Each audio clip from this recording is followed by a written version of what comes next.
Welcome back to Goofy Harry, where every story is an adventure. Today's tale: what if Ares, the god of war, chose Harry Potter as his champion and bathed him in battle? If you haven't yet, go ahead and smash that subscribe button and ring the bell so you never miss a story. Now let's begin. Chapter 1. The spark in the cupboard. The cupboard under the stairs was 4 feet by 3, and Harry Potter had measured it with his body so many times that he no longer needed his hands to know it. He knew it the way other people knew their own faces. The slope of the underside of the stairs, lowest at his feet, highest above his head. The cold bolt on the outside of the door that he could not reach. The spider that lived in the back left corner and asked nothing of him, which was more than he could say for anyone in the house above. He was 9 years old. He had learned by then the most useful thing a person could learn in a place like number 4 Privet Drive, which was how to take up as little space as possible while missing nothing. The voices came down through the boards. Aunt Petunia at the cooker, the spit and hiss of bacon, Dudley's whine pitched to a frequency that always got him a second helping. Uncle Vernon's newspaper, rattling like a threat. Harry lay still and read the morning through the floor, the way a sailor reads weather. Bacon meant a good mood, which meant Dudley would be allowed out, which meant Dudley would be bored by 10 and looking for something to break by noon. That something was usually Harry. He did the arithmetic without feeling much about it. Feeling much about it had never once changed the outcome, and Harry had given up unprofitable habits early. He folded his hands on his chest and looked up into the dark where the stairs came down and waited for the bolt to be drawn back. When it was, the light fell on him like an accusation. "Up," said Aunt Petunia. Her face had the pinched look it wore when she was about to assign him a list. "Mr. and Mrs. Palkis are coming at noon, and I will not have this house looking like a hovel. The windows, the skirting boards, and do something about the garden. It's a disgrace." Harry climbed out and stood. He had learned not to stretch in front of her. Stretching looked like insolence, and insolence cost more than it bought. He took the list she did not bother to write down and carried it as he carried everything quietly, as a sum to be paid before he could be left alone. Dudley was at the table behind a wall of food. He watched Harry pass with the dull, patient attention of a thing deciding whether it was hungry. Vernon did not look up from his paper, but the back of his neck went a shade redder, which it did whenever Harry entered a room. Harry was a draft that had got in under a door, and Vernon had never once found the door. "There's toast," Petunia said, which meant there was the heel of the loaf and the scrapings of the butter, and Harry took it without comment because comment was a luxury and the toast was not. He ate it standing in the corner of the kitchen, and he watched the family the way you watch a dog you do not trust, not staring, but never quite looking away. He had a system for the watching, worked out over years. He kept his eyes on the toast and his attention on the room, and he read it the way other children read picture books, fluent, automatic. The set of Vernon's shoulders, the pitch of Dudley's whine, which way Petunia's mouth turned when she looked at the clock. None of it was magic. It was only the ordinary terrible competence of a creature that has learned its survival depends on knowing, before anyone says a word, exactly how much danger is in the room. He was very good at it, and he had never once been praised for it, because the only people who could have praised it were the people it was built to survive. By 11:30, the windows were clean and the skirting boards were done, and Harry was on his knees in the front garden pulling weeds that Petunia would inspect with the rigor of a customs officer. The sun was high and white. Sweat ran into his eyes, and he wiped it with the back of a dirty wrist and kept working, because the Palkises were coming, and a clean garden bought him an afternoon of being forgotten, and being forgotten was the closest thing to peace the house had on offer. The hedge between number 4 and number 6 rustled. Harry did not look up. He had heard that particular rustle before. "Oi," said Piers Palkis, who had come early, which was a thing the adults did not yet know. "Big D, look, it's the freak doing slave work."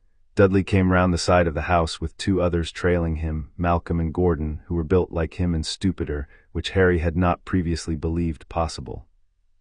The 4 of them spread out across the lawn in a loose half-circle, and Harry kept pulling weeds because the half-circle was an old shape and he knew what it meant, and there was nothing in standing up that would help him. "Mum says I can show Piers the park," Dudley said. He said it to no one. He was working himself up, as he always did, talking until the words turned into permission. "She didn't say I had to take you." "Wasn't asking," Harry said. He said a dandelion in the pile, root and all neat. That was a mistake, and he knew it was a mistake even as the words left him, but there was a part of Harry that had not yet been taught all the way out of him, a stubborn engine that turned over once or twice a day no matter how often it was flooded, and it had spoken before the rest of him could stop it. Dudley's face went slack and then mean. "What you say?" Harry stood up. "You did not let them get the first one in while you were kneeling." Kneeling was an invitation. He stood and put the weeds down and counted, without looking like he was counting, the angles. The hedge to his right too thick to go through. The side gate behind Dudley latched. The street to the front open, but the street meant being seen, and being seen by the Palkas boys' parents meant a story told to Petunia, and Harry would pay for that story for a week, so, not the street. He calculated as he always did, which was without hope of winning, and only with the aim of losing as little as he could. "Harry hunting," said Piers, pleased with himself, and the four of them came in. Harry had been hunted before, and he had learned that the thing they wanted was the chase. They wanted him to run badly, to flail, to make the animal noises that fed whatever it was that lived inside Dudley and made him heavy and slow and cruel.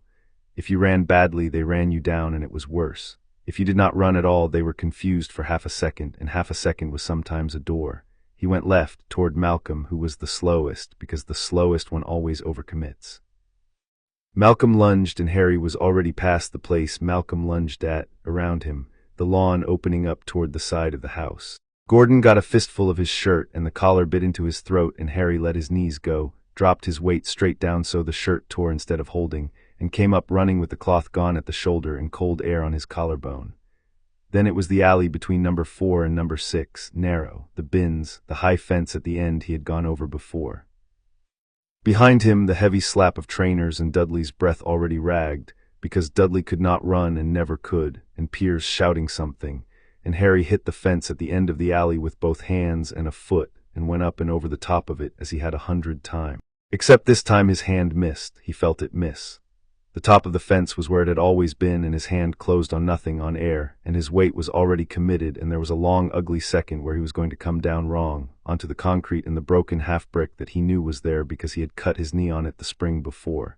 He did not come down. He could not afterward have said what he did. There was a lurch in him, low, somewhere under the breastbone, like an engine catching, and the world tilted in a way the world was not supposed to tilt, and instead of falling onto the brick, he was on the roof of the number 6 shed, 4 feet up, crouched, the corrugated tin warm under his palms and his pulse doing something violent against his ribs. He did not have a word for it. He would learn one later from a giant of a man with an umbrella, but that day on the shed roof he had no word, only the certainty that he had done a thing that could not be done, and that the doing of it had to be hidden, immediately, the way you hide blood. Below him, Dudley arrived at the fence and stopped, hands on his knees, wheezing. Piers came up behind. They looked at the fence. They looked left and right along it. It did not occur to either of them to look up, because people on the ground do not look up, and Harry stayed very still on the warm tin and let them not look. "Where'd he go?" Piers said. "Dunno," Dudley said. "Over the fence, freak. You said you'd get him." "Shut up." Dudley spat, missed, wiped his mouth. "Mumm'll do him tonight anyway when she sees his shirt." This was true, and Harry, lying flat now on the shed roof with the sun on his back and the tin smelling of rust and tar, knew it was true and did the arithmetic on that too. Torn shirt, a story, an afternoon bought at the cost of an evening. It usually balanced like that. He waited until the trainers slapped away down the alley and the voices thinned out into the ordinary Saturday noise of Privet Drive. And then he waited longer because the patient ones survive.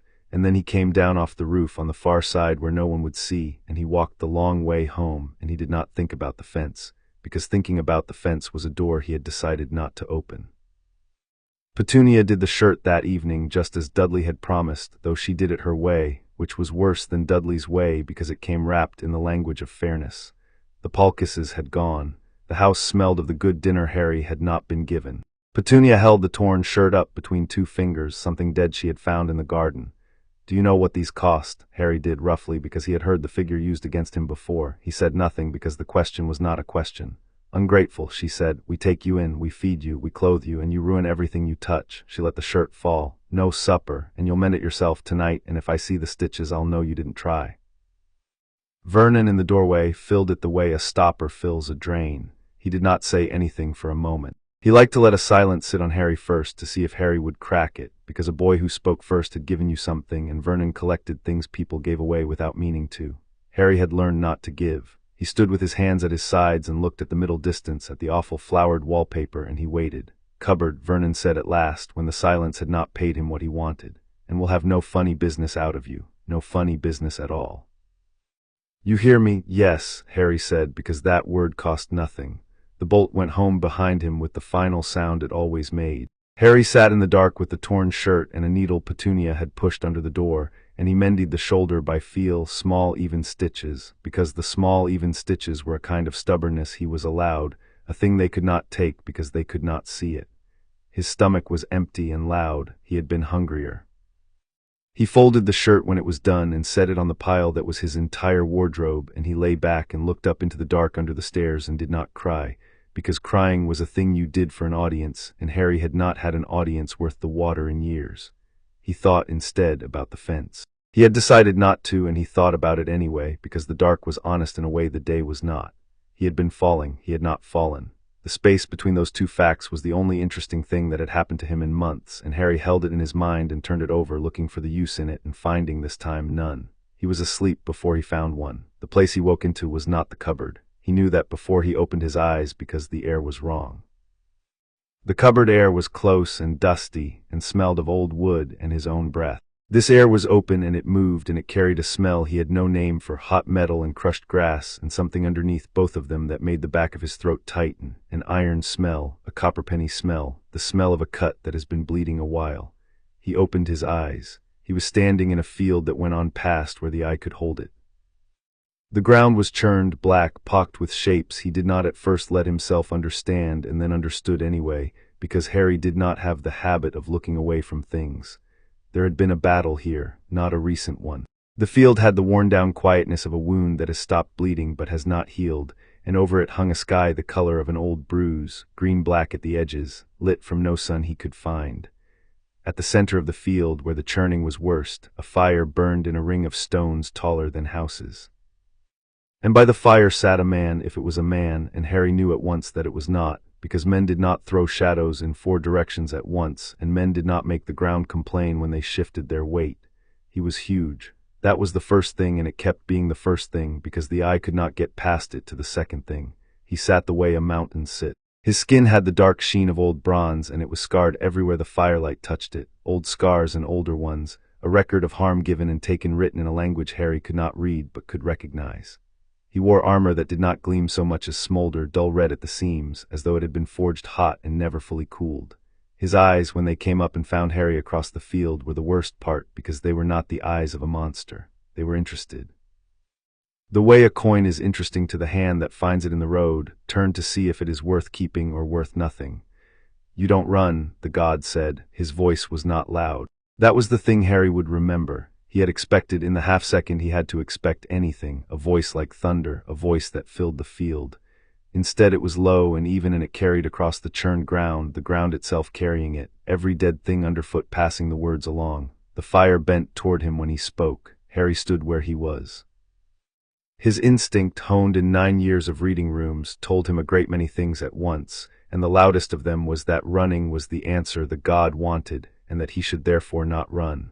So he did not. He looked across the field at the enormous scarred shape by the fire, and he found, somewhere in the bottom of himself, the stubborn engine, and he let it turn over. "Where would I go?" Harry said. The god looked at him for a while. The fire snapped. Somewhere far off across the field, something that was not the wind moved through the dead and did not come closer. "Most of them run," the god said. "I show them this place and I let them feel what it is, and they run, they wake. They tell themselves it was a dream, and they go on being small." He leaned forward, and the firelight ran down the scars of his face like water finding channel. "You stood in your enemy's garden today, and you did not run until running was the move. And on the fence, when the world dropped out from under you, you did not scream. You took hold of something that wasn't there and you made it hold." "That was an accident," Harry said. "Nothing you did today was an accident," the god said. "The screaming would have been the accident. You didn't make it." Harry weighed this. He was aware, distantly, that he should be afraid, and he took the awareness out and looked at it and put it away again, because fear was a thing he had a great deal of practice with, and he had learned long ago that it was mostly useless and always loud, and the useful thing was to keep thinking under it. "You know about the garden," he said. It was not a question. "And the fence, you've been watching me." "Yes, why?" The god smiled, and it was not a pleasant thing to see, a smile on a face built for other expressions, but it was real. "Because you are the first interesting thing I have seen in 100 years, he said. "And because you don't know what you are, and that is a waste, and I do not like waste." "What I am," Harry repeated. "A fighter," the god said, "in a body that has only ever been allowed to lose. There is a difference between losing and being beaten. You have never once been beaten. Do you understand the difference, wizard?" The word landed strangely. Wizard. Harry turned it over and found that it fit a shape he had been carrying around without a name for it, the shape of the fence. The shape of the things that happened around him when he was frightened or cornered, the glass that vanished at the zoo, the teacher's wig gone blue, the time he had found himself on a school roof with no memory of climbing. He had decided not to think about any of those, and here was a god by a fire calling them by a name, and the name was Wizard. "I don't know what that means," Harry said, which was true, but I know it's not nothing, which was also true, and the second part made the god's interest sharpen. Harry could see the coin being turned a degree further toward kept. "No," the god agreed, "it is not nothing. It is one of two things in you, and it is the smaller one, though it will not feel that way for years. The other thing is the one I want." He stood. The ground took his weight with a groan that Harry felt in his teeth, and standing he was past all reckoning, a shape that the bruise-colored sky had to bend around, and the fire came up to meet him, and the four shadows wheeled. "I am Ares," the god said. "You will have heard the name as a story. Forget the story. The story was told by people who hated me, and they made me a brute, because a brute is easy to despise, and they needed something to despise. I am the god of war, not of murder, not of cruelty. Those are different gods and lesser ones, and we will speak of them. I am the thing that stands in the breach when the breach must be stood in, and I am looking, Wizard, for someone to stand in it after me." "Why me?" Harry said again, because it was the only question that mattered, and the god had not answered it, had only circled it, and Harry had learned to notice when people circled. Ares looked down at him, and for the length of a breath the interest went out of his face, and something else came into it, something older and worse, a thing Harry recognized because he had seen it in the cracked mirror in the dark of the cupboard, the look of a creature that has been told its whole life that it is unwanted and has decided out of spite to want itself. "Because no one wants you either," Ares said, "and you have not let it make you small. Do you know how rare that is?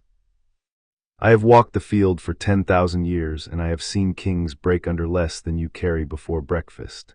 The gods threw me out of the light. My own father cannot stand the sight of me. My own family calls me the thing they are ashamed of." The fire roared. "And here I still stand, and here you still stand. I know my own when I see it, Wizard. I have been looking a long time."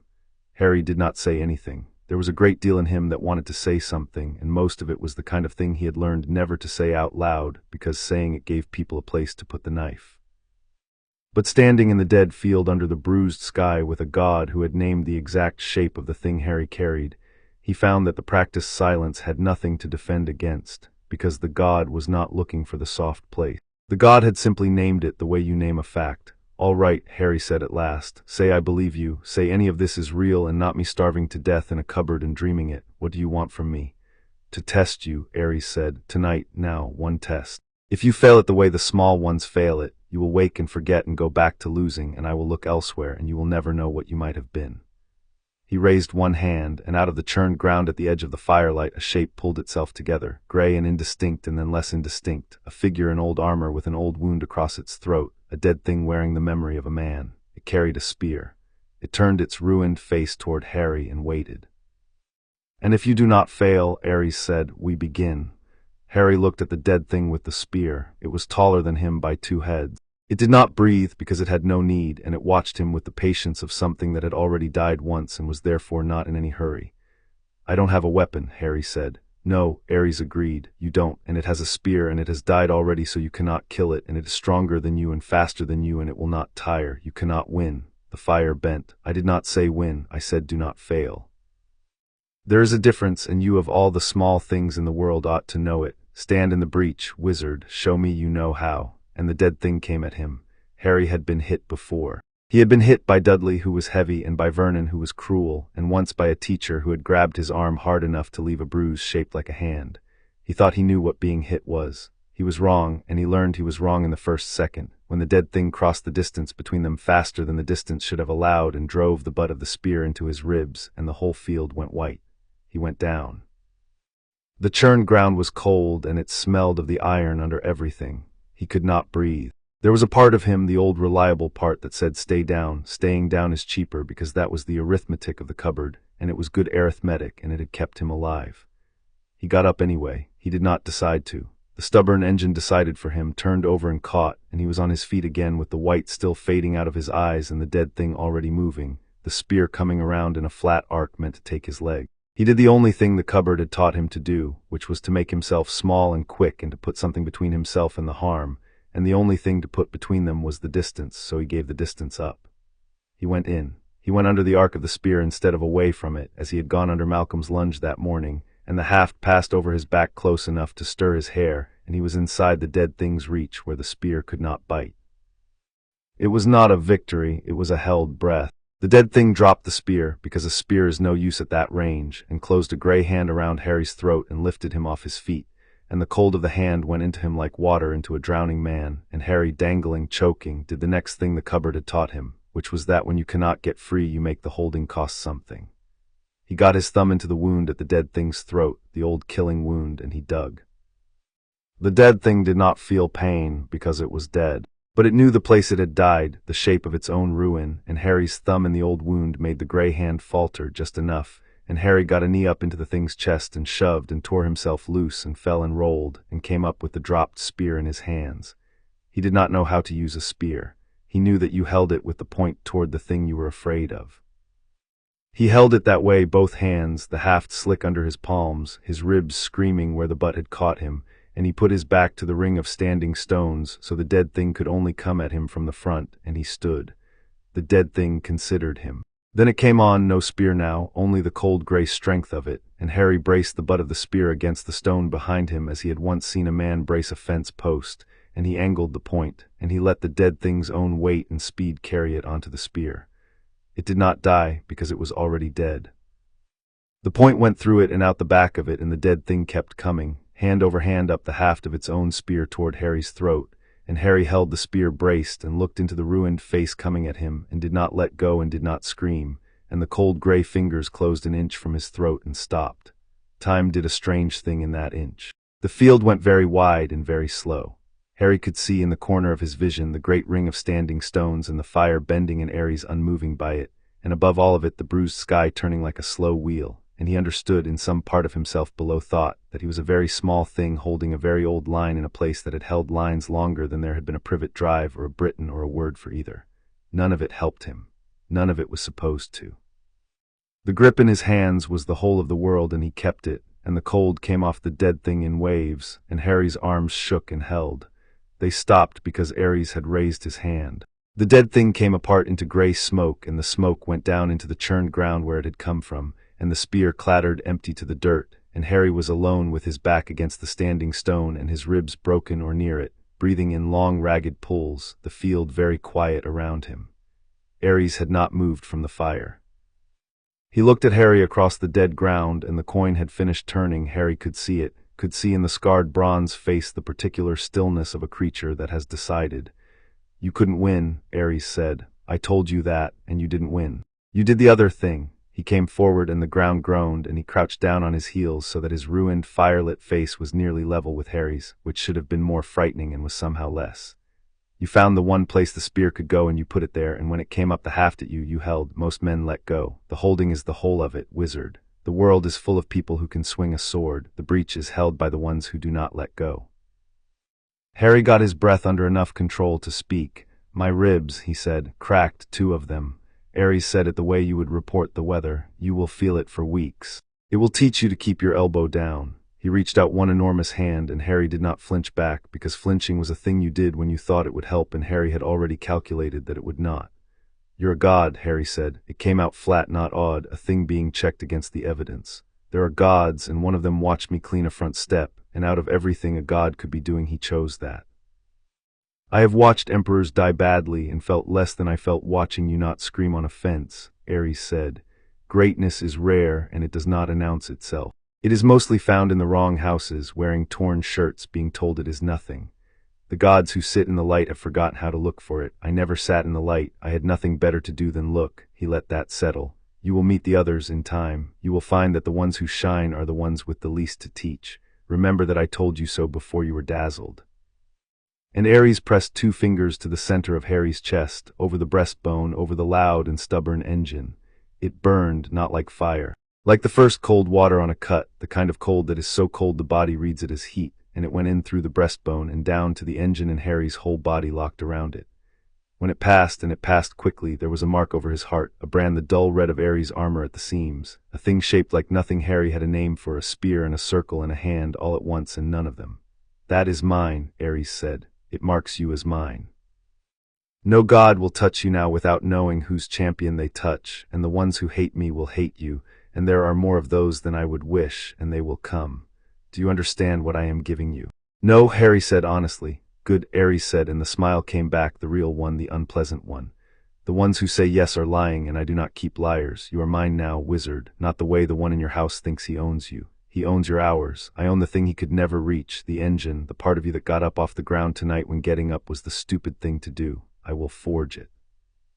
I will make it the most dangerous thing in any room you ever walk into, and no one will know until it is too late for them, and you will never be prey again. Harry sat against the standing stone with the brand cooling over his heart and his ribs broken, and a god crouched in front of him in a field of the dead.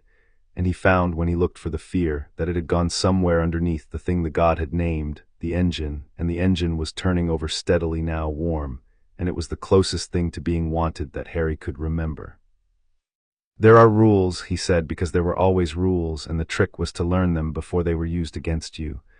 There are, Ares said, pleased. 3, to begin, you tell no one. Not the giant who will come for you with your letter, not the school that will try to teach you their small safe magic, not anyone. What is between us is between us until I say otherwise. 2nd, when I call, you come. I will not call often. When I do, you will be tired and hurt, and it will be inconvenient, and you will come anyway, because that is what the word champion means, and you will learn it in your body before you learn it in your head. He paused. The fire bent toward Harry now, not toward the god, and Harry felt the warmth of it on the side of his face. 3rd, Ares said, and here his voice changed, lost a degree of its hardness, became something Harry would spend years learning to read. You will want sometimes to use what I give you to do what they do to you, to make someone small, to make someone hurt because hurting them is easy and you are tired of being the one who hurts. When that day comes, you will remember that I am the god of war and not the god of murder, and that I chose you and not one of the easy, cruel ones, and you will ask yourself which god you serve. That is the rule that matters. The other two are housekeeping. Harry looked at him. He did not entirely understand it. He understood enough to know that the god meant it, and that it was the first time in the field that the god had said something that cost the god something to say.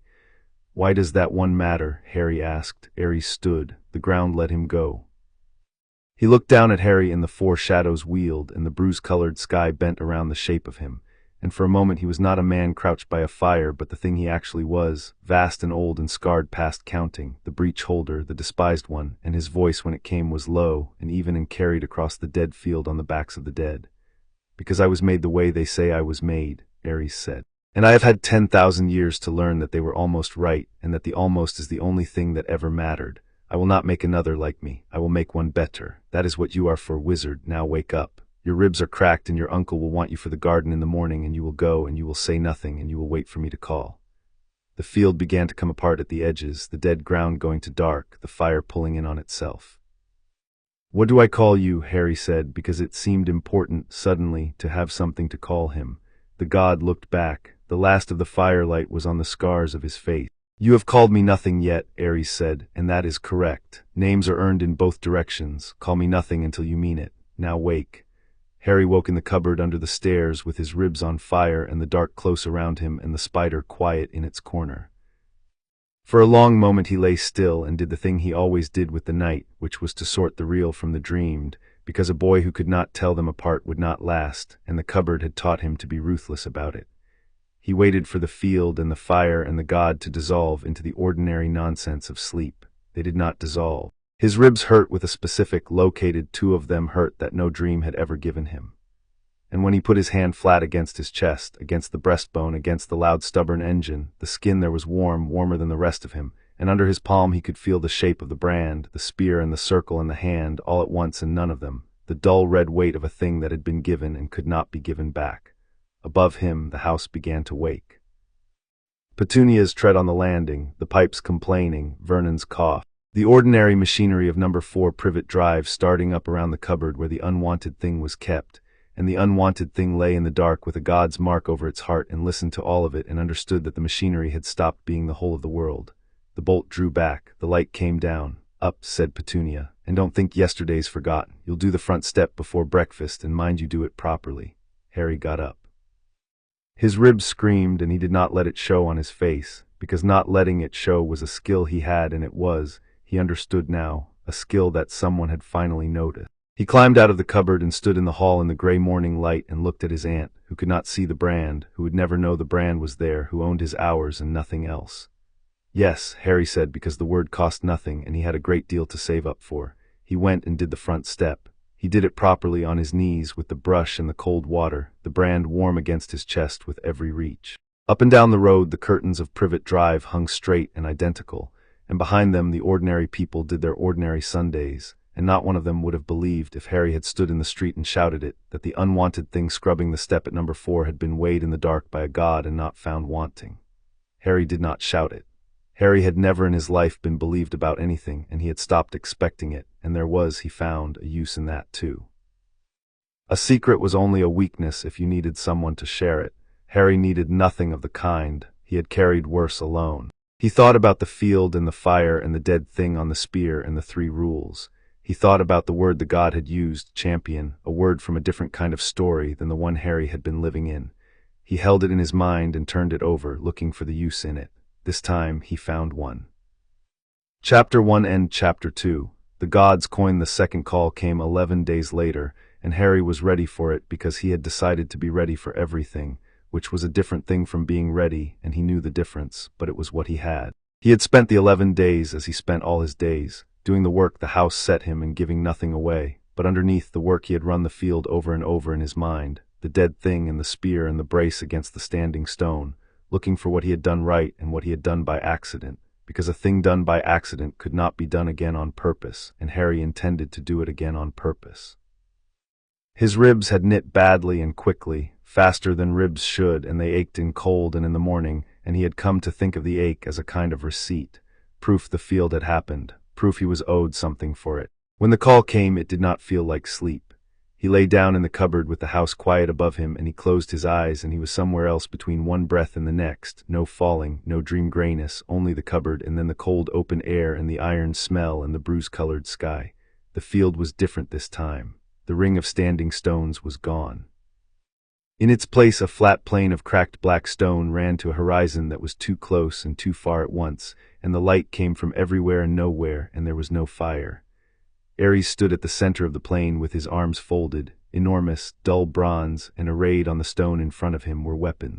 A few, hundreds, spears and short swords and long ones, axes, hooked things, weighted things, weapons Harry had no names for, laid out in rows that went on past where he could count.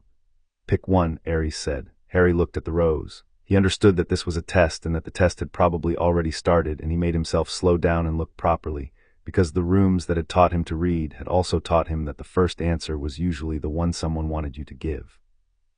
"They're all sharp," Harry said, "and I don't know how to use any of them, so it doesn't matter which I pick, so you're not actually asking me to pick a weapon." The scar that ran through Ares' lip pulled, which Harry had learned was the nearest the god came to approval. "What am I asking?" "How I pick," Harry said, "and how should you pick?" Harry walked the rows. He passed the long swords, which were beautiful and too heavy for his arms, and the axes, which wanted a strength he did not have, and he stopped at the short blades, the ones a small, fast thing could carry without it carrying him. He chose one with a worn grip and a blade no longer than his forearm, because the worn grip meant someone had used it and lived, and the short blade meant he could keep it close, and keeping it close was the only fighting he knew. "This one," Harry said. "Why? Because I'm small, and it's small, and small things that try to be big things die." He turned the blade in the strange even light. "You'd have told me that eventually, I'd rather know it now." Ares unfolded his arms. The weapons on the stone sank into the black plain and were gone, all of them but the one in Harry's hand. "Most champions reach for the biggest thing on the field," he said. "They want to be the weapon, they want the sword that ends armies. And the sword that ends armies is forged for a hand the size of a wagon, and they cannot lift it, and they die holding a thing that was never theirs, telling themselves they nearly had it." He came toward Harry across the plain, and the stone took his weight in slabs. "You are not going to be the biggest thing on any field you walk onto. You are going to be the thing the biggest thing did not take seriously. That is a position. Learn to fight from it." What followed was pain, and Harry came to understand the pain as a curriculum, because Ares did not waste it. The god did not teach the way Harry had imagined teaching, with words and demonstrations and patience. Ares set him problems and let the problems hurt him until the hurt taught what the words could not. He raised a construct out of the black stone, a thing of dull metal in the rough shape of a swordsman, and the construct was faster than Harry and stronger than Harry, and it did not tire. And Ares told Harry to touch it once with the short blade anywhere, just once, and the construct put Harry on the ground 40 times before Harry touched it. The 41st time he did not try to be fast, because he had learned across 40 failures that he could not win a race with the thing. He let it come. He gave ground and gave it, and watched not the blade but the shoulder that drove the blade, and when the shoulder committed to a thrust that Harry could not have stopped, he was no longer where the thrust went.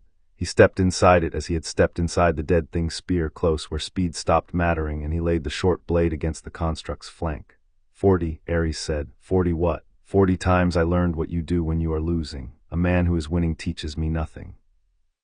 He is just being carried by the day. You I have watched lose 40 times and get up 41, and now I know the shape of you, and the shape of you is good. He dismissed the construct. Again, this time it has a friend. Time did not run straight in the war realm. Harry worked that out across the first several calls and never entirely got used to it.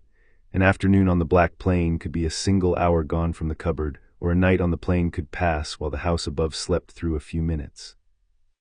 The injuries came back with him in pieces, the worst of them, the broken things and the deep cuts, so that he learned to fight in the field knowing every wound would follow him home, because most of them did, faded and half-healed but real. Aches he carried into the ordinary mornings and explained to no one. Petunia thought he was clumsy. Harry let her think it. Boy who was clumsy was a boy who was understood, and being understood even wrongly bought a kind of quiet. He learned the slow next, and the slow changed everything. Ares called it nothing because Ares disliked names for the things that mattered, but Harry called it the slow privately because that was what it was. It came to him first in the middle of a drill, when the metal construct's blade was coming for his throat, and there was no time, none, and the no time stretched. The blade did not move slower. Harry moved faster inside the same second, his mind running ahead of the steel, seeing the line the blade would take and the half-step that would put him off that line, and he took the half-step and the blade went through the place his throat had been and he was already turning. There, Ares said, and there was a low satisfaction in it. You found it. That is the war favor, not strength. Any fool can be given strength, and most of them waste it. I gave you time. In the moment the killing happens, when other men have a heartbeat to live or die in, you will have longer. Not always. Not when you are tired and not when you are afraid in the wrong way, and I will spend years teaching you the difference between the fear that helps and the fear that kills. But when it comes, it is yours, and it is the rarest thing I carry, and I do not give it to the strong. I give it to the ones who think. Harry stood in the strange, even light with the slow draining out of him and the ordinary speed of the world coming back, and he turned the gift over in his mind, looking for the catch, because everything had a catch and the trick was to find it before it found you.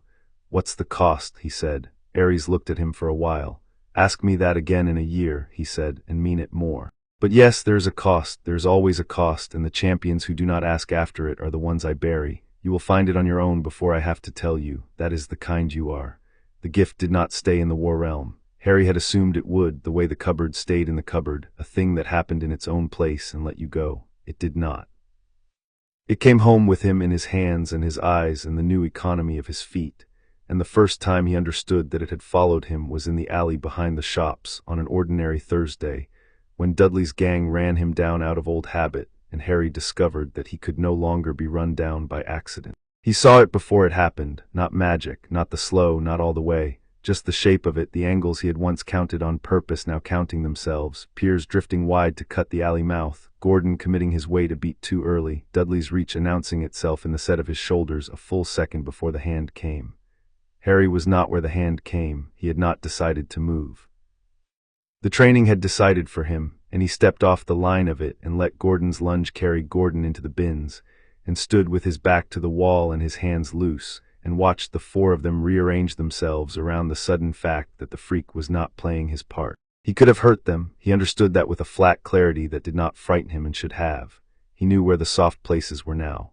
He knew the gap above the collarbone and the back of the knee and the half-dozen ways to turn a bigger thing's strength into the lever that dropped it. The engine offered him all of it at once, eager, and Dudley was fat and slow and cruel and had earned every one of those things 10 times over, and no one would ever know it was anything but an accident. Harry put his hands in his pockets and stood. Not today, he said, and there was something in how he said it, some weight the alley had not heard from him before, and Dudley, who was stupid but was an animal and read animals well, heard it and did not come.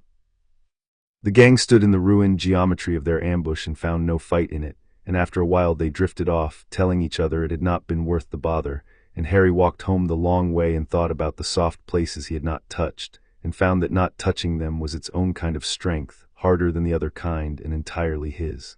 He found it on the bridge. The bridge was the worst thing Ares had built for him yet, and Harry understood, the moment he saw it, that the god had built it on purpose to be the worst. It was a span of black stone no wider than a kitchen table, arching over a chasm that had no bottom Harry could find, and the dark beneath it moved in a way that dark should not move.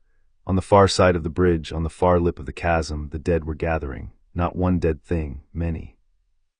They came up out of the broken ground the way the first one had, gray and patient, armed with the weapons of 100 ruined ages, and they formed a column because the bridge was narrow, and a column was all the bridge would take. "Hold it," Ares said. He stood behind Harry off the bridge on the solid ground. "They will come until you fall or until I am satisfied. You do not know which will happen first, and that is the point. Hold the bridge." Harry looked at the column of the dead and did the arithmetic, and the arithmetic was bad.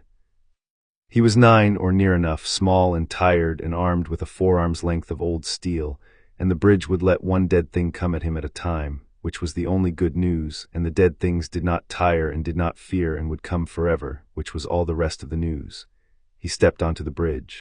The first one came and he met it the way the field had taught him, inside its reach, the short blade in the gap of its old armor, and it came apart into smoke. The second came over the smoke of the first, and he met that one too. The third was faster.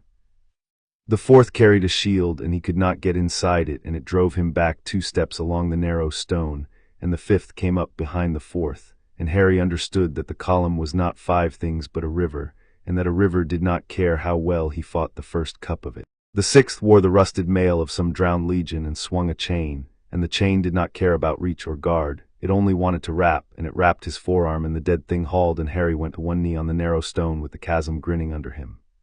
He cut the dead hand off the chain at the wrist, and the hand kept its grip, dead fingers locked, and he fought the next 2 with a severed gray hand still clamped to his arm, because there was no second to spare for prying it loose. He fought well, and it was not enough. That was the lesson, and it arrived in his body before it arrived in his head. He fought until his arms were light, and the short blade felt like a door he was holding shut against a flood, and the dead pressed, and a hooked weapon caught his shoulder and opened it, and a gray hand closed on his blade wrist and another on his throat, and they took him off the bridge into the chasm, and the dark that moved came up to meet him, and Harry fell into it knowing he had lost. He woke on the solid ground with his shoulder torn and Ares standing over him. "You held the bridge for 100 count," Ares said. "A grown soldier holds it for 40 before the river takes him. You are not strong and you are not trained, and you held it for 100. Do you want to know why you lost?" "I lost because I can't win," Harry said. His shoulder was a single bright line of pain. He did not look at it. "You said hold it until you're satisfied or I fall. You weren't going to be satisfied, so I was always going to fall. It wasn't a fight, it was a clock." "Yes," Ares said, "it was a clock. Every battle is a clock. The men who do not understand that fight every fight as though winning is on offer, and they spend everything in the first hour, and the river takes them in the second. You felt the clock. You spent yourself against it like a fool anyway, because you are 9 and you are angry and you want it to be the thing that did not fall." He crouched. "So, hold the bridge again, and this time understand that you are a clock too. You have only so much in you. Do not spend it on the dead you cannot stop. Spend it on the dead you can. Let the rest cost you nothing. Stand in the breach, wizard, but stand in it like a man who means to be standing there tomorrow." He sent Harry back onto the bridge 11 more times. Each time the river came. Each time Harry learned a degree more of the cold arithmetic of it, where to set his feet so the smoke of the fallen blinded the next in line, how to let a shield-bearer push him back a step and use the step instead of fighting it, how to breathe in the half-second between one dead thing and the next, so the half-seconds added up to a reserve he could spend when the river surged. On the 12th time he held the bridge until the column thinned and faltered and the dead stopped coming, and the chasm went quiet, and Harry stood on the black stone with the short blade hanging from a hand he could no longer feel and nothing in front of him to kill. "Now you know what holding costs," Ares said. Harry did not answer. He was looking at the place where the river had been, at the smoke of it drifting down into the dark, and he was thinking that he had wanted, somewhere in the last hour, for the dead to keep coming. Not because he could win, because the wanting had got into him. The engine had turned over and over, and somewhere it had stopped being a thing he ran and started being a thing that ran him, and even now, with nothing left to fight, the engine was still turning, looking for the next one, hungry in a way that had nothing to do with the bridge. That was the cost. He had found it on his own, exactly as Ares had said he would. "It doesn't stop," Harry said. "When the fight's over, it wants to keep going." Ares was quiet for a moment, and when he spoke the prideful edge had gone out of his voice and left something flatter and older underneath. No, he said, it does not stop. That is the gift and that is the wound, and they are the same thing, and any god who tells you otherwise is selling you a war he wants you to die in. The fury does not know the difference between the enemy and the end of the enemy. You will have to teach it. You will spend your life teaching it, and on the day you stop teaching it, you will become the thing I took you so you would not become. He straightened. Wake up, eat something. You are too thin, and a thin champion is a slow champion. The line came in the spring, when Harry was 10, on a drill that was not supposed to be about the line at all. Ares had built him a ruin to fight through, a broken city of black stone with the dead in it, and the drill was simple: get from one end to the other and do not fall. And Harry had learned enough by then to move through it like water, fast where fast was safe, still where stillness hid him, the short blade doing its quiet work in the gaps of old armor. He was good now. He knew he was good. There was a pleasure in it that he did not entirely trust, the pleasure of a thing done well that had nothing to do with surviving, and he kept half an eye on the pleasure the way you keep half an eye on a dog that has bitten before. Near the end of the ruin, a dead thing came at him badly. It was slower than the others and clumsy, and Harry had it disarmed and on its knees almost before he had decided to, his blade at the gap above its collarbone, the killing place. And the dead thing did a thing the dead did not do. It stopped. It dropped what was left of its broken sword, and it knelt, and it bowed its ruined head, and it put its gray hands flat on the black stone in front of it, and it waited. Not the way a thing waits to spring, the way a thing waits to be struck. It had yielded.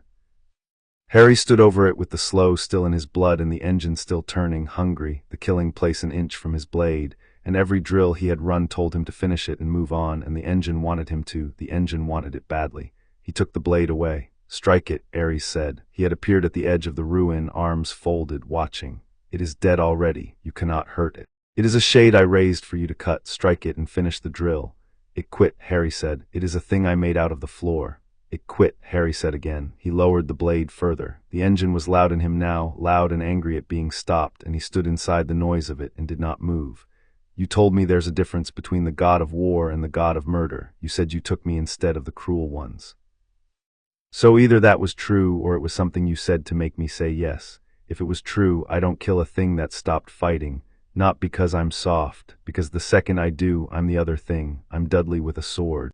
And you didn't pick me to be Dudley with a sword. For a long moment Ares said nothing, and the ruin was very quiet, and the kneeling dead thing waited with its gray hands flat on the stone, and the engine turned and turned in Harry and found nothing to burn. Then the brand over Harry's heart went warm, not hot. Warm the way a coal goes warm when you breathe on it, and Harry understood without being told that the god had marked the moment, had taken it and kept it the way the god kept the things that mattered. It is weakness, Ares said. His voice was hard again. Mercy is weakness. It has lost more battles than cowardice. The enemy you spare today buries your friends tomorrow, and the poets who praise your soft heart will not be there to dig the graves. He came forward, and the kneeling thing did not look up, and Ares looked down at it and then at Harry. It is weakness, and I have lived 10,000 years, and I have buried every champion I ever made, and not one of them was buried for the weakness you just showed me. They were buried for the other thing, for not being able to stop. The scar pulled at his lip.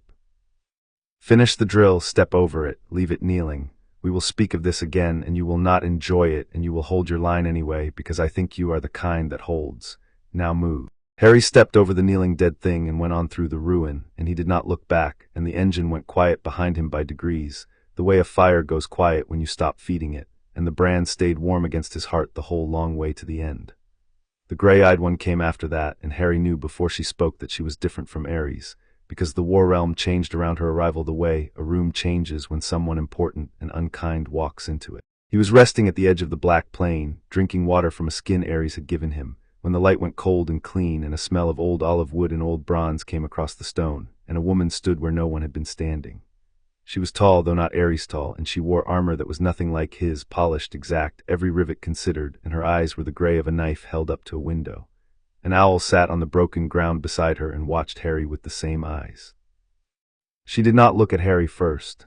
She looked at the brand she could see through his shirt, the dull red shape of it, and her mouth did a thing that was not a smile. So she said to Ares, "It is true, you have branded a child of the wand."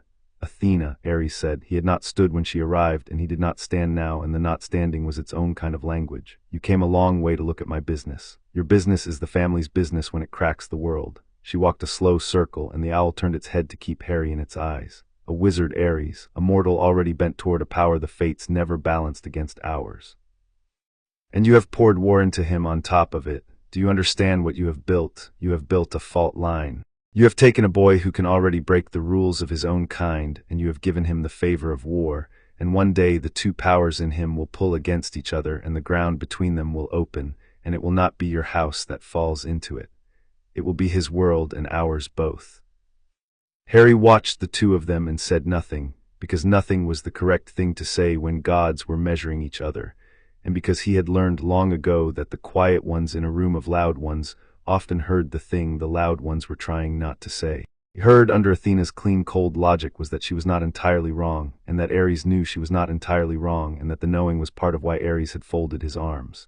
You see a fault line, Ares said. I see a weapon no one else thought to forge. I see a child, Athena said, carrying two deaths that do not yet know about each other. She stopped circling and looked at Harry directly for the first time, and her gray gaze went through him the way cold goes through a coat.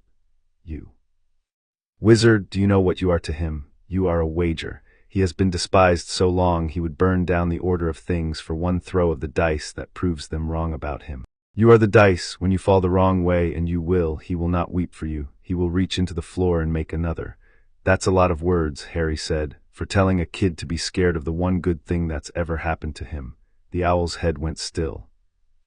Athena looked at him for a moment that stretched, and the cold of her gaze did not lessen, but something moved behind it, the smallest recalculation, the look of a strategist who has found one piece on the board not where the map said it would be.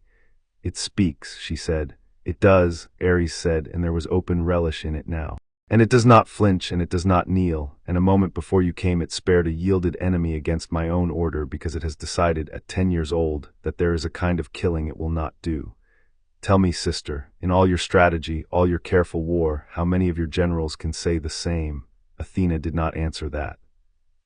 She gathered the cold around her, and the owl spread its wings, and before she went she said one more thing, and she said it to Harry and not to Ares, which Harry understood was meant to wound the god by going around him. When the day comes that he asks you to be slaughtered, she said, and it will come because it always comes, remember that I told you there was a difference between the war he claims to be and the war he is. You will have a choice in that hour. Most of his champions never knew they had won. You are clever enough to know. That is either your salvation or the thing that gets you killed. I have not decided which, and I am rarely undecided.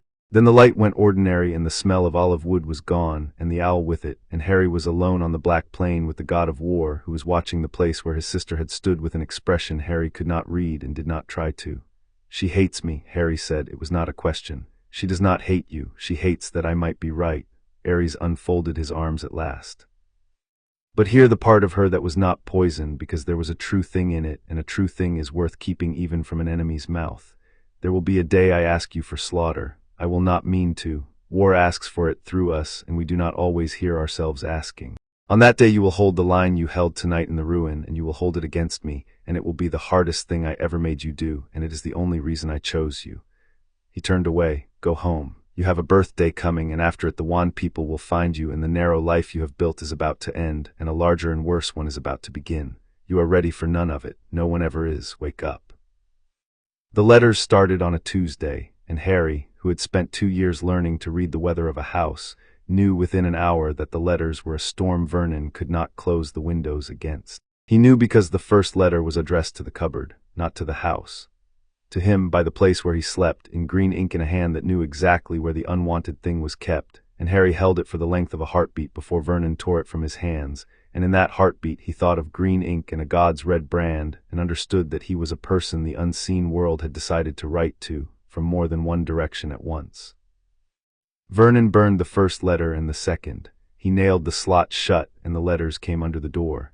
He drove the family to a hotel, and the letters came addressed to room 17. Harry watched Vernon fight the tide as he had watched himself fight the bridge, spending everything against a river that did not care, and Harry felt no pleasure in it, which surprised him a little, because there had been years he would have.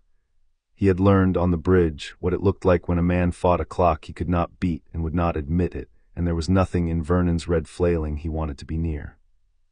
He kept the short blade of that knowledge close and said nothing and waited, because the patient ones survive. The rock came at the end of it, a miserable hut on a sea stone in a storm, and Harry lay on the cold floor and watched the second hand of Dudley's watch tick toward midnight in his 11th birthday. and he drew a cake in the dust with his finger because it cost nothing and the drawing was his.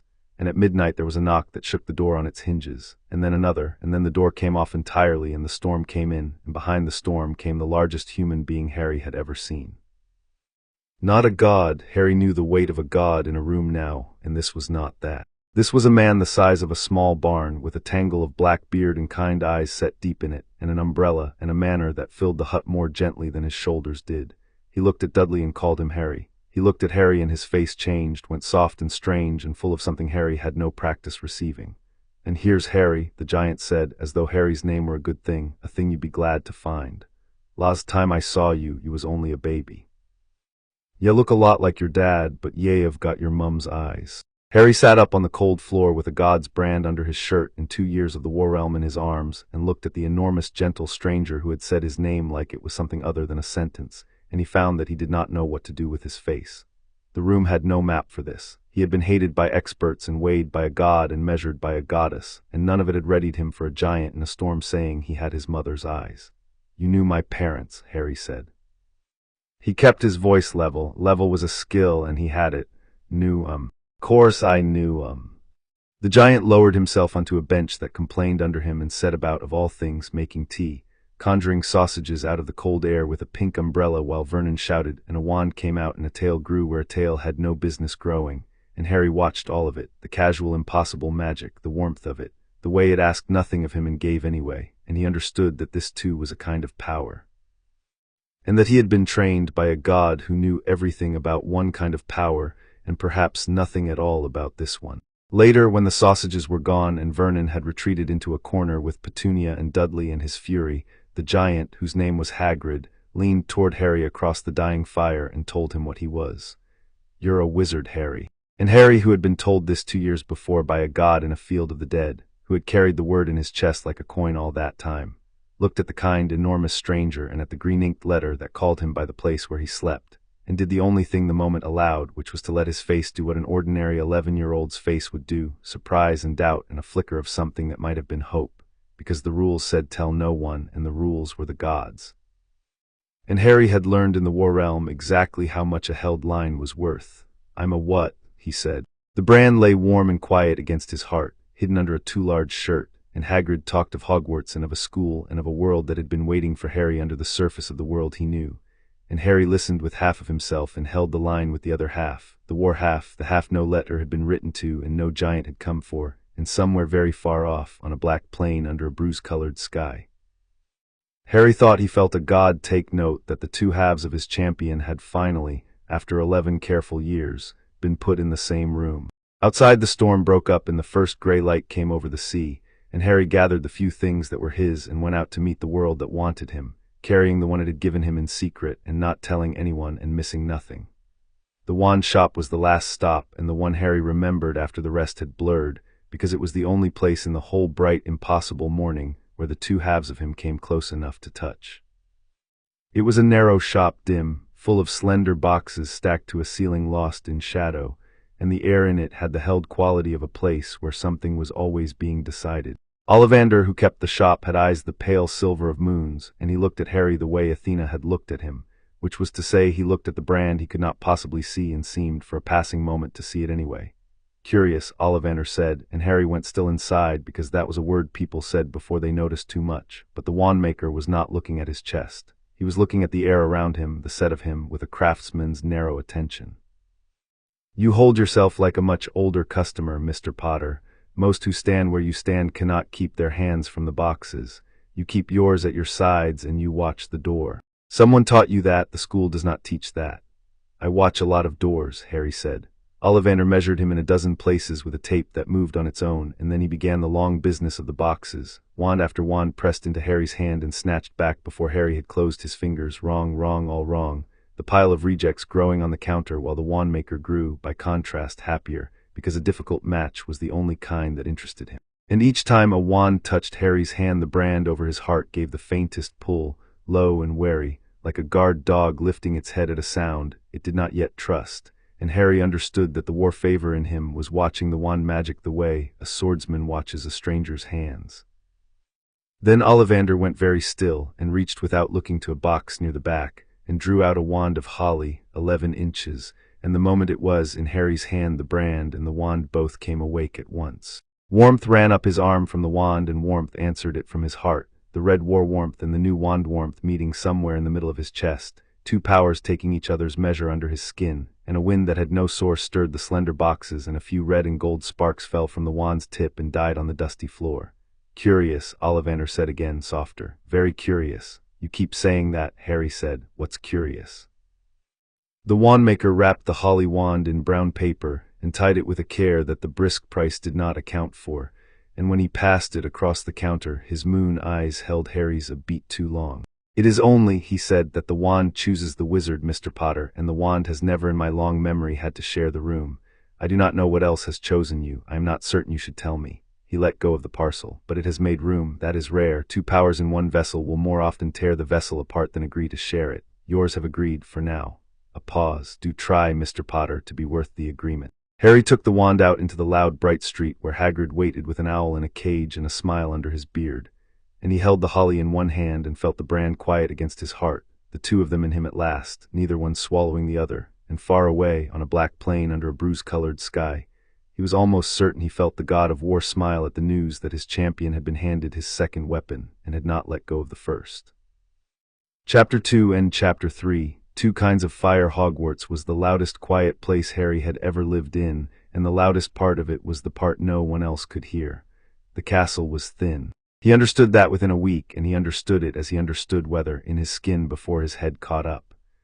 The old places had thin walls between the world and the other world, the war realm and the rest of the unseen country behind the country, and Hogwarts was the oldest and thinnest place he had ever stood in. The brand over his heart felt it. In the cupboard the brand had lain quiet most days, a coal banked low. Here it never fully slept. It lay against his chest and listened, the way a guard dog listens through a wall, and some nights it grew warm for no reason Harry could find, warm and watchful, and he lay in the four-poster in the round red room and put his hand over it and waited for it to settle, and learned which corridors made it stir and avoided them. There was one corridor on the 7th floor where the brand went from warm to something close to alarm, a low insistent heat, and Harry walked it once slowly, at night, to learn it, the way you learn the edge of a cliff in daylight so you do not find it in the dark. The stone there was older than the rest, or thinner, and when he stood very still in the middle of it he could feel the other country pressing against this one, the war realm and the deeper places behind it, near enough that the iron smell ghosted at the back of his throat where there was no iron. It was not a door. It was a place where a door could be made by something that wanted one badly enough. He marked it in his mind beside the side exit he had marked and the blind stair he had marked, building, without admitting he was building it, the map a soldier builds of any ground he might one day have to hold. He was 11 and he was drawing fields of fire in a school of children, and the part of him that knew how strange that was had gone quiet a long time ago, somewhere on a black plain, and had not come back. The first test of the secret came before he had even eaten, and it came from a hat. He had not known the hat would read him. No one had told him that the thing they set on every new head was a thing that looked inside, and when it came down over his eyes and shut out the great hall and the floating candles, a voice spoke in the dark of his own skull, old and dry and amused, and it was already turned toward the part of him he had spent 2 years learning to hide. Well now, the hat said in his head, only in his head, that is not a thing I expected to find tonight. Difficult, very difficult. Plenty of courage, I see, no shortage of nerve, a fine mind that does not show itself, and a thirst to prove something to someone who is not here. But underneath all of that, what is that under there, banked down so low and so hot? Harry felt the hat's attention turn toward the brand, toward the field of the dead, toward the iron smell, and he did the only thing he knew to do with a thing that was reading him, which was to give it the loud true things and stand in front of the quiet truer one. He thought hard about the cupboard, about Vernon, about being unwanted, all of it real, all of it a wall, the hat pressed at the wall. You are hiding something even from me, it murmured, and I have sorted 1,000 years of liars, and I have rarely been hidden from. There is a mark on you. There is a hand on you that is not a kind hand and is not an unkind one. I will not name it. Some things a hat is wiser not to name aloud in a hall full of children. A pause, and the dry amusement thinned. It would be safest to put you somewhere quiet, but you are not a quiet thing, are you, whatever has its hand on you. You are a thing that holds lines, better be. Gryffindor, the hat said aloud to the hall, and the red table roared, and the hat came off Harry's head, and as it lifted away the dry voice said one last thing for him alone. Mind the hand on you, boy. It chose well. Be sure that you choose too. Then it was only a hat again, and Harry walked to the cheering red table on legs that gave nothing away, and understood that even a hat could see the shape of what he carried, and that the carrying was going to be a labor with no end. He had a problem the other first years did not have, which was that he had already been to war, and he had to spend every day pretending he had not. The pretending was the hardest training Aries had never set him. In charms, he made his feather lift on the 4th try instead of the 1st, because a boy who got everything on the 1st try was a boy people looked at, and Harry had spent his whole life learning not to be looked at.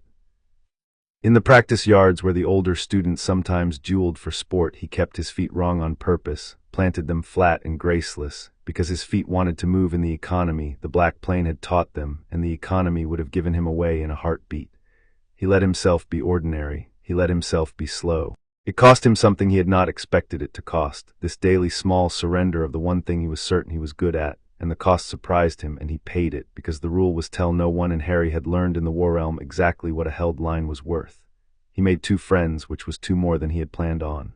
There was a class for defending yourself, and Harry hated it, because it was the one class where being good was the same as being seen. The professor that term liked to pair the children off and let them try simple things at each other, shield and counter, and Harry stood across from a broad-shouldered second year, named Cormac, who had volunteered to demonstrate on a first year, and had chosen Harry because Harry was small.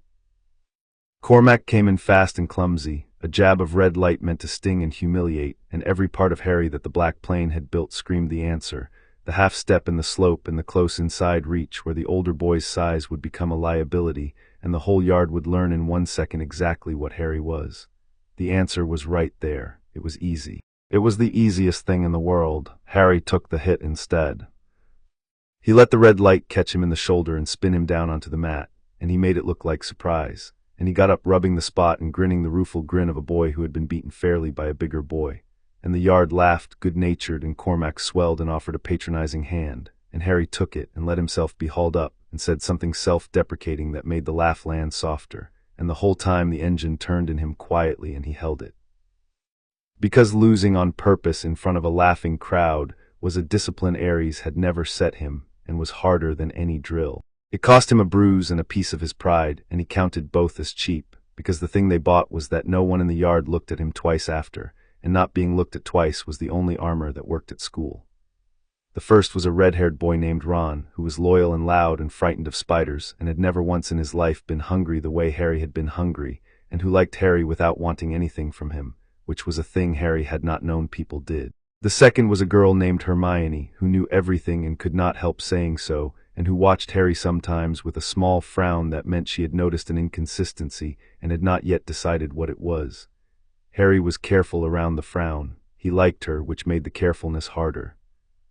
He had no practice being liked, unless it being liked by someone clever, and he found that the two of them, the loyal one and the clever one, had become, without his permission, a thing he did not want to lose, and that not wanting to lose them was its own kind of weakness, the dangerous kind, the kind that gave the world a place to put the knife. He told them nothing. He told them a careful, ordinary version of himself, a boy from a cruel house who was glad to be out of it, and the careful version was true as far as it went, and it went nowhere near the field of the dead. The broom almost undid all of it. The first flying lesson was on a gray Thursday. The whole class lined up over brooms on the grass, and Madame Hooch told them to say up, and Harry's broom came to his hand before he had finished the word. He had not meant it to. The Warfaver had no patience for the slow apprenticeship the other children were beginning, the falls and the wobbles and the careful inching into the air. His body already knew balance the way it knew breathing, knew how to put its weight where the weight wanted to go, and the broom answered the knowing. When Neville's broom bolted with the frightened boy clinging to it, Harry was off the ground before he had decided to be, climbing in a clean economical arc, the slow coming up unbidden, time stretching, the falling boy and the falling glass ball both inside the long second and entirely within reach. He caught Neville first and the ball second and set them both down, and only when his feet were on the grass and 20 faces were turned to him in open astonishment did he understand what he had done. He had flown like a thing that had been to war. He had flown like nothing an 11-year-old should be able to fly. He saw the cleverness wake in Hermione's eyes and the simple delight in Ron's, and worse, he saw a professor's window above the lawn and a face in it that had noted him, and Harry did the only repair available, which was to fold the competence away and stumble on his next landing, and look as shaken as a boy ought to look, and let them call it luck. They called it luck. They wanted to, but Hermione's clever frown had a new line in it after that, and Harry knew he had spent a coin he could not get back. The dreams started in October. They were not the calls. Harry knew the feel of a call by then, the clean step between one breath and the next, the iron smell, the bruised sky.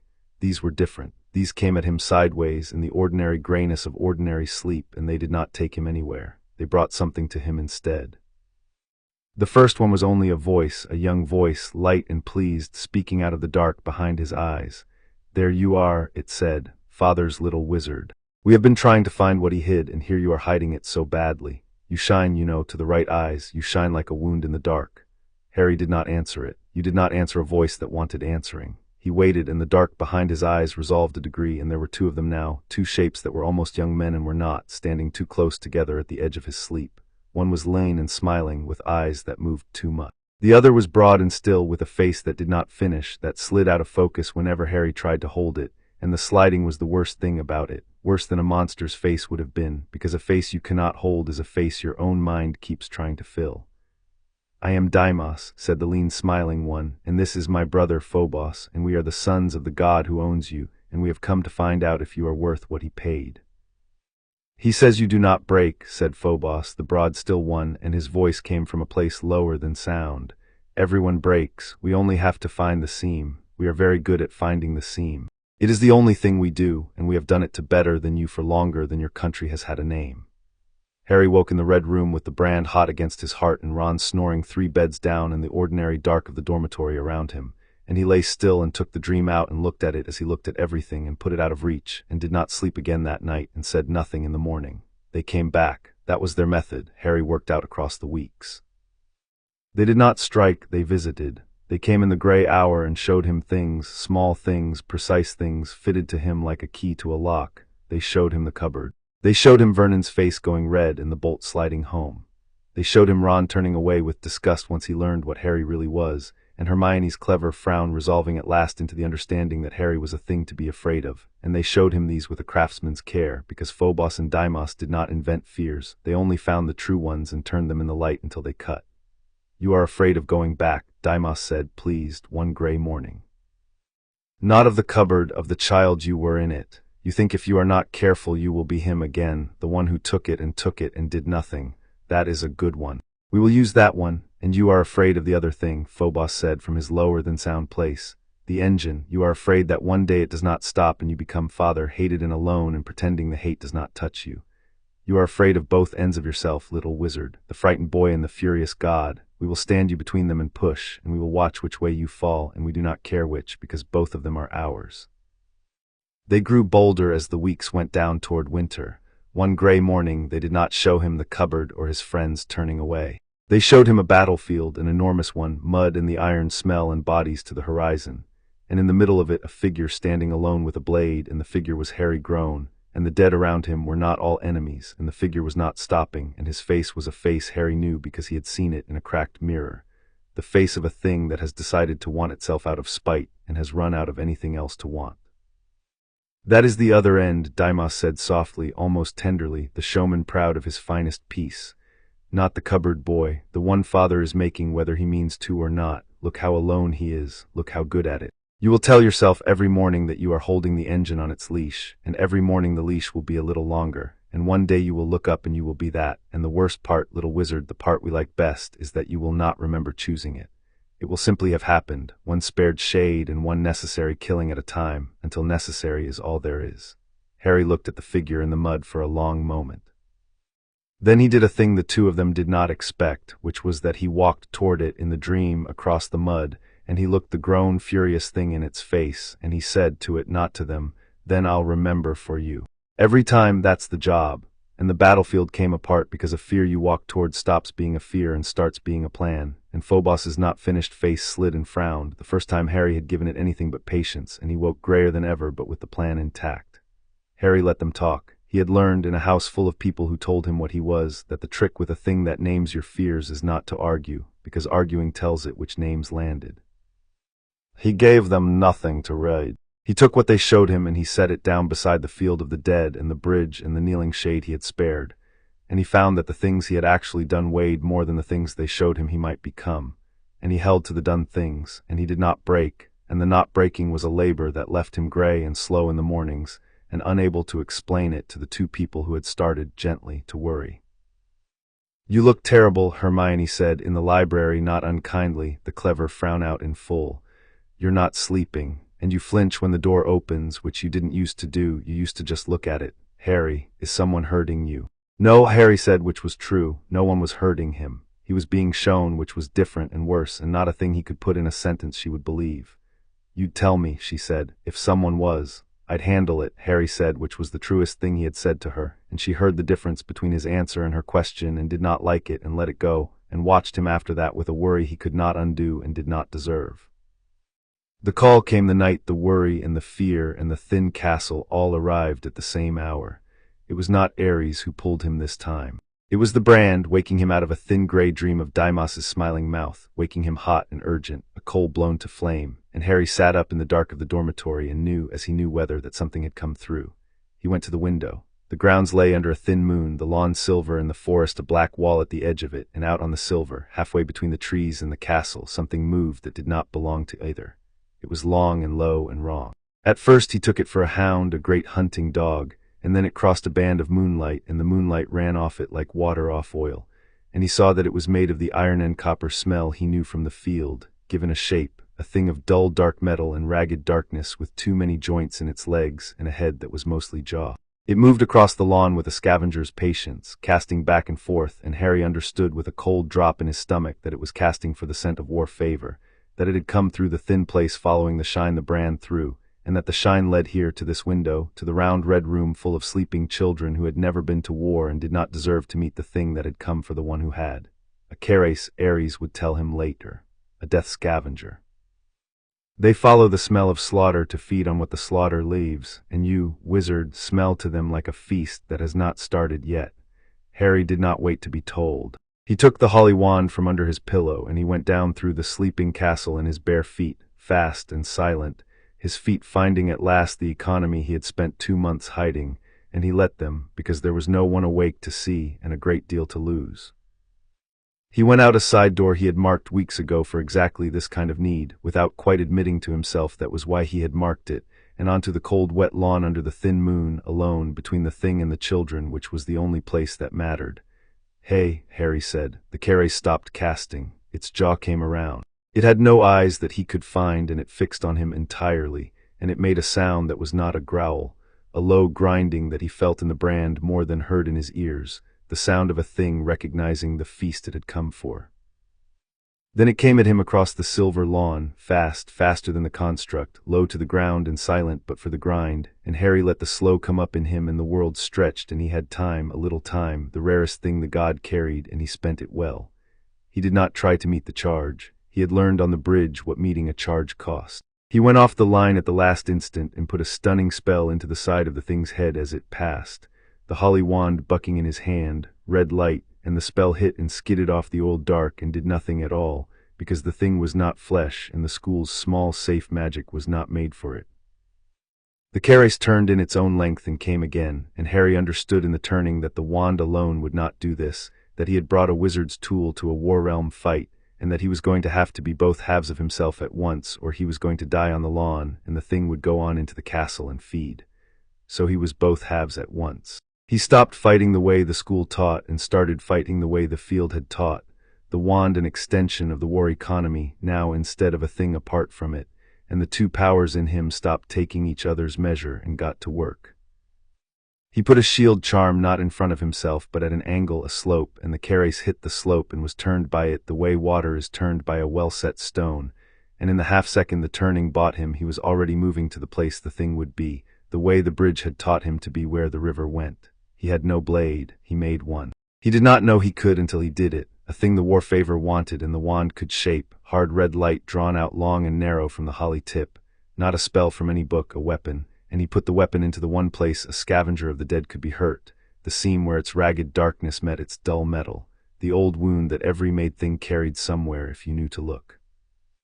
The Keres screamed, and the scream was the iron smell turned to sound, and it broke off and skittered back across the lawn trailing dark, and Harry went after it, because you did not let a wounded thing choose the ground, the field had taught him that too.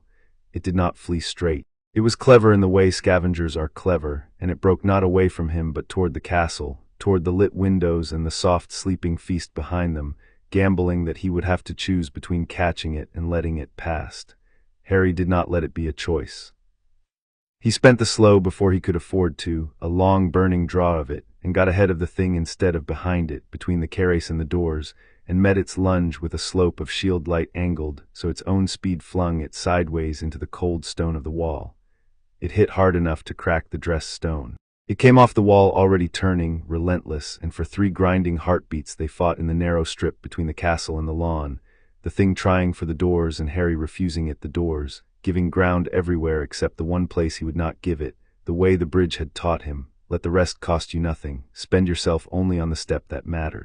He drove it away from the castle, toward the black wall of the forest, cutting off its angles, hurting it with slopes of light and bursts of the war fury held tight and spent in coins.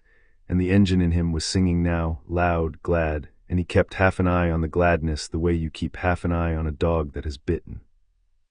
He cornered it against the roots of the forest where the thin moon did not reach, and he ran the red blade through the seam a second time, deep, and the carrice folded down onto the wet ground and stopped. It did not die all at once. It lay in the roots in the dark with its too many legs drawn in and its jaw working slower and slower, and it made the grinding sound low and confused. A scavenger that had followed a feast and found a war instead, and it looked up at Harry with the place where its eyes were not, and Harry stood over it with the red blade humming in his hand and the engine roaring at him to finish it, finish it, finish it. Do it, said Dimos's voice, delighted, out of the dark of the trees. They had come to watch. Of course they had come to watch. There, now, while it is down and cannot hurt you, that is the cleanest killing there is, little wizard, the one that costs you nothing. Do it and feel how good it is, and then you are ours. You are the engine all the way down, and we will not have to push at all. Or do not, said Phobos from his lower place, and the not-finished face slid in the trees. Leave it living and afraid of what it will do when it heals, and afraid of the next one and the next, and we will visit you every gray morning for the rest of your short life, and show you the children it reaches the night you are too slow. Both ends are ours. Choose. Harry stood over the broken thing with the blade of light in his hand and the 2 fear gods at the edge of the trees, and the whole loud roaring engine telling him the same thing they were telling him, and he did the hardest arithmetic he had ever done, fast, the slow draining out of him and the cold coming back. The carrice could not yield. It was not a kneeling shade. It was a scavenger of the dead, and it would heal, and it would come again, and the next time it might come on a night Harry was too gray and too slow from being visited, and it would go into the castle and feed on the loyal one and the clever one and 100 others who had never been to war. This was not the kneeling shade in the ruin. This was not a thing that had stopped. This was a thing that had only paused. He killed it, once clean through the seam, with no joy in it, and the engine howling for him to take more than the one stroke the killing needed, and he gave the one stroke and not a fraction more, and he took the blade away the instant the thing went still, and he stood in the wet roots breathing hard and shaking with the effort of stopping, which had been harder than any of the striking.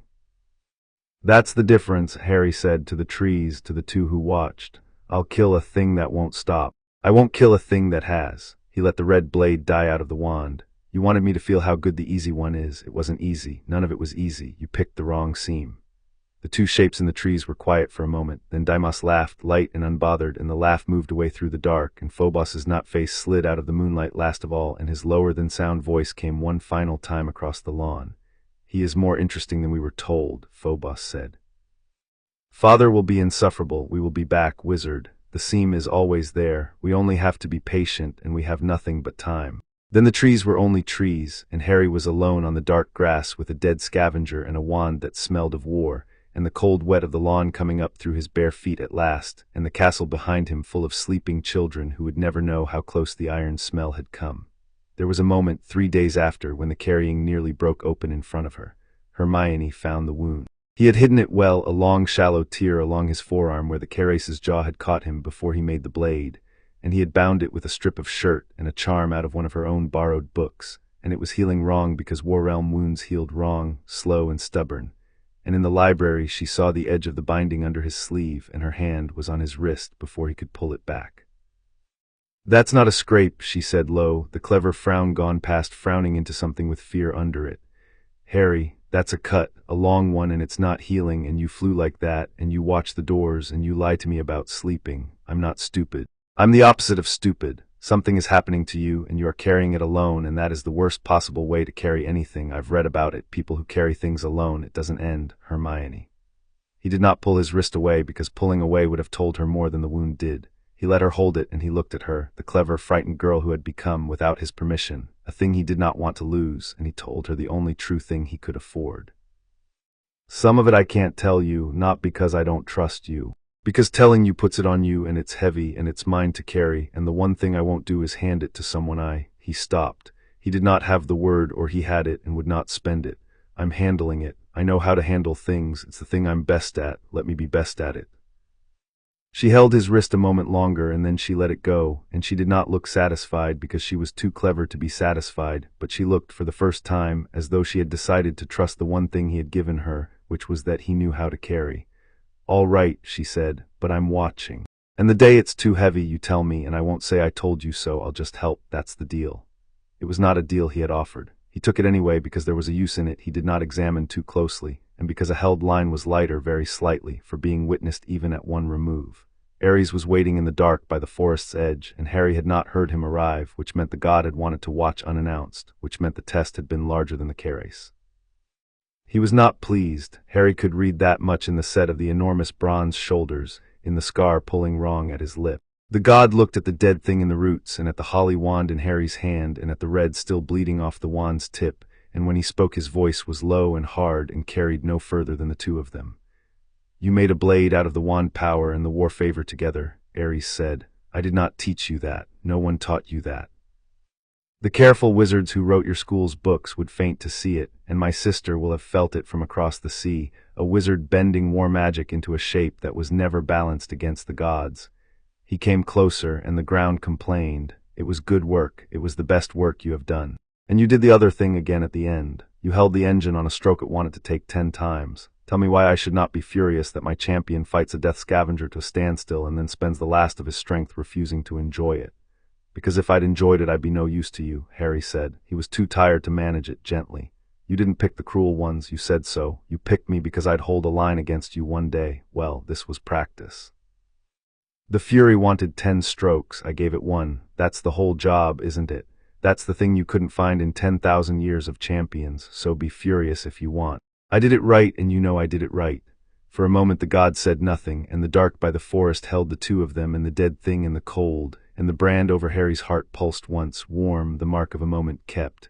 Yes, Ares said at last, and the hardness had gone strange in his voice, gone almost careful. You did it right. He looked out across the silver lawn to the lit windows of the castle, the sleeping children, the small safe world that had no idea what stood between it and the iron smell tonight. They will not thank you. They will not know. You will go back in and put your bare feet in your cold bed, and in the morning the clever girl will ask why you look terrible, and you will lie to her, and you will carry this alone, because that is what the word means, and I told you that you would learn it in your body. He paused. I did not tell you it would be the hardest part. The fighting is easy. The carrying is the war. You could have warned me about the carrying, Harry said. Would it have changed what you did tonight? Then it was not a warning. It was a thing for you to discover, and you discovered it, and now it is yours, and no one can talk you out of it. Ares looked at the dead carace in the roots, and something moved through the scarred bronze face that Harry had not seen there before, a kind of grim recognition. I have made champions who loved the fighting and hated the silence after. They wanted the songs. They wanted the people to know what they had spent. And when no one knew, the wanting curdled, and they started fighting where the people could see, and that is how heroes become tyrants, wizard, one applauded killing at a time. You did not look once at the castle to see if anyone was watching. Look to see if anyone was in danger. That is a different animal entirely. I have waited 10,000 years for that animal. He was quiet a moment. Do not make me regret saying so. I do not say such things twice, and I will deny I said it at all. I am warning you now. Ares turned to go and then did not, and looked back at Harry with the scarred firelit face, the despised god, the breach holder, and said the thing he had come to say under all the rest of it. My sons found you. That means the council knows. A wizard who holds war magic was a rumor they could ignore. A wizard who kills a carace on the grounds of the oldest thin place in the north is a fact they cannot. They will move in their slow Olympian way, and they will decide whether you are a thing to be used or a thing to be unmade, and they will not ask you which. Be ready to be a problem they cannot solve. It is the only safe thing to be around gods. The ground groaned as he stepped back into the dark between the worlds. Bury the scavenger before the half-giant's dawn rounds, and wizard, the blade you made, practice it, quietly. You are going to need it, and sooner than I would wish." Then the god was gone, and the dark was only dark, and Harry knelt in the wet roots and did the unglamorous work of hiding what he had done, scraping a grave for a death scavenger with a blade of his own invention, while the thin moon went down and the first gray edged the forest.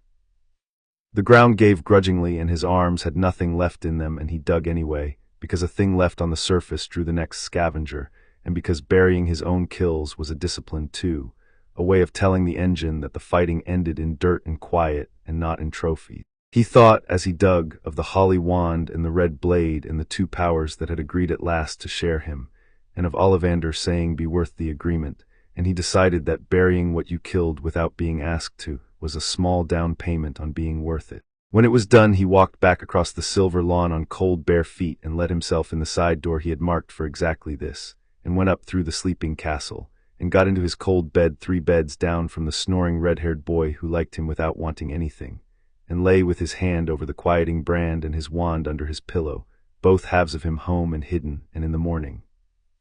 When Hermione looked up from the long table with the clever frown already forming, he met her eyes and smiled and lied, and the lie cost him, and he paid it, because the line was his to hold, and he had learned at last exactly what holding it was worth.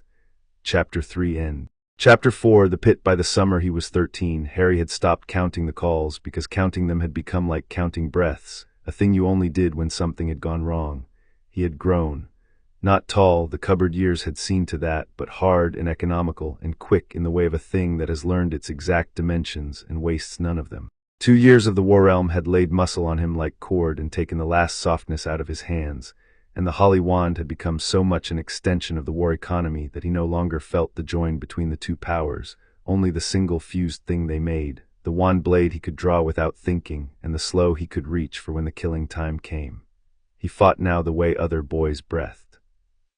And he hid it the way other boys hid nothing, completely, daily, at a cost that had stopped surprising him, and started simply being the price of the thing. The call that summer did not feel like the others. It came in the dead heat of a July afternoon while the house dozed, and the step between one breath and the next was longer than usual, colder, and Harry came out the far side of it not onto the black plain or the dead field, but onto the lip of something so large his mind refused it for a moment, and then accepted it all at once, the way the eye accepts a cliff. It was a pit. That was the small word for it, and the only word he had. It went down into the body of the War Realm in tiers, ring below ring, each ring a battlefield, each battlefield older and stranger than the one above it, and the whole vast throat of it was lit by a light that came up from the bottom, red and slow, a light the color of the brand over his heart. The bruised sky arched overhead and bent inward toward the pit, as though the pit were pulling it down. Sound came up out of the depths, the sound of every battle that had ever been fought folded into one low, unbroken roar, and under the roar, fainter, the iron smell, thick enough here to taste. Ares stood at the lip beside him, vast and dull bronze, looking down into the thing he had brought Harry to. "This is the pit," the god said. "It is the oldest part of my country. Every war mortals have ever fought left a sediment, and the sediment ran downhill, and it pooled here, ring on ring, the way years pool in old stone. The dead of every age are down there, and the things that were never men, and the fears that outlived the men who feared them. I have brought champions here before." He did not look at Harry. "I have never brought one I expected to see climb out." "That's a cheerful start," Harry said. "I am not a cheerful god." Ares turned to him then, and the red light from below ran up the scars of his face and made them into rivers. "You will go down through the rings one at a time, and each ring will be worse than the last, and at the bottom there is a thing you must reach and touch, and then you may climb out if you have anything left to climb with. I will not help you. I cannot follow you past the first ring. This is your descent, and the favor I gave you does not work for two. You will be alone in there in a way you have never been alone, and the pit's whole purpose, the reason it exists, is to find the place where a person ends and to push them past it." He paused. "Most people end at fear, some end at exhaustion. The strong ones, the dangerous ones, end at the moment they realize they can survive by becoming something they swore they would not become. That is the ring I want to see you in. That is the only ring that has ever told me the truth about anyone." Harry looked down into the red throat of the pit and did the arithmetic, and the arithmetic was the worst he had ever run, because there was no clock he could see, and no bridge he could brace, and no terrain he could read, only down and worse and down. "Why," he said, "why now? You've never thrown me at something you didn't think I could come back from, so either you've changed your mind about that, or something's coming that makes this worth the risk. Which is it?" The scar pulled at the god's lip. You have learned to read me. Good, it is the second. Something is coming, and when it comes I will not be able to build you a safe drill for it, and I would rather break you here, where I can pull what is left of you out of the dirt, than watch you break out there where I cannot. He stepped back from the lip. Athena has moved against you. The council will look at you soon, and they will decide what you are, and I need you to be, when they look, a thing that has already walked through its own ending and come out the far side. A frightened champion they will unmake in an afternoon. A champion who has been to the bottom of the pit and climbed back they will fear. I want them to fear you. It is the only thing that has ever kept anyone safe from my family. He gestured at the descent. Go down, wizard, find where you end, and then go one ring further. And if I find where I end and there's no one ring further, Harry said, if down there I just stop. Then I will climb down past the first ring whether the favor lets me or not, and I will burn for it, and I will carry what is left of you out in my arms, and my family will see the god of war breaking his own law for a dead wizard child, and they will know exactly how much you were worth. Ares did not look away when he said it. But you will not stop. I have watched you for 4 years. You do not have a stop in you. It is the thing I gambled on, and it is the thing they cannot forgive, and it is, if you want the truth of it, the thing I would trade a great deal to have had myself. Now go, before I say something else I will have to deny. Harry went down. The first ring was almost a kindness, and Harry understood that it was meant to be, a thing to lull him, a battlefield he could read.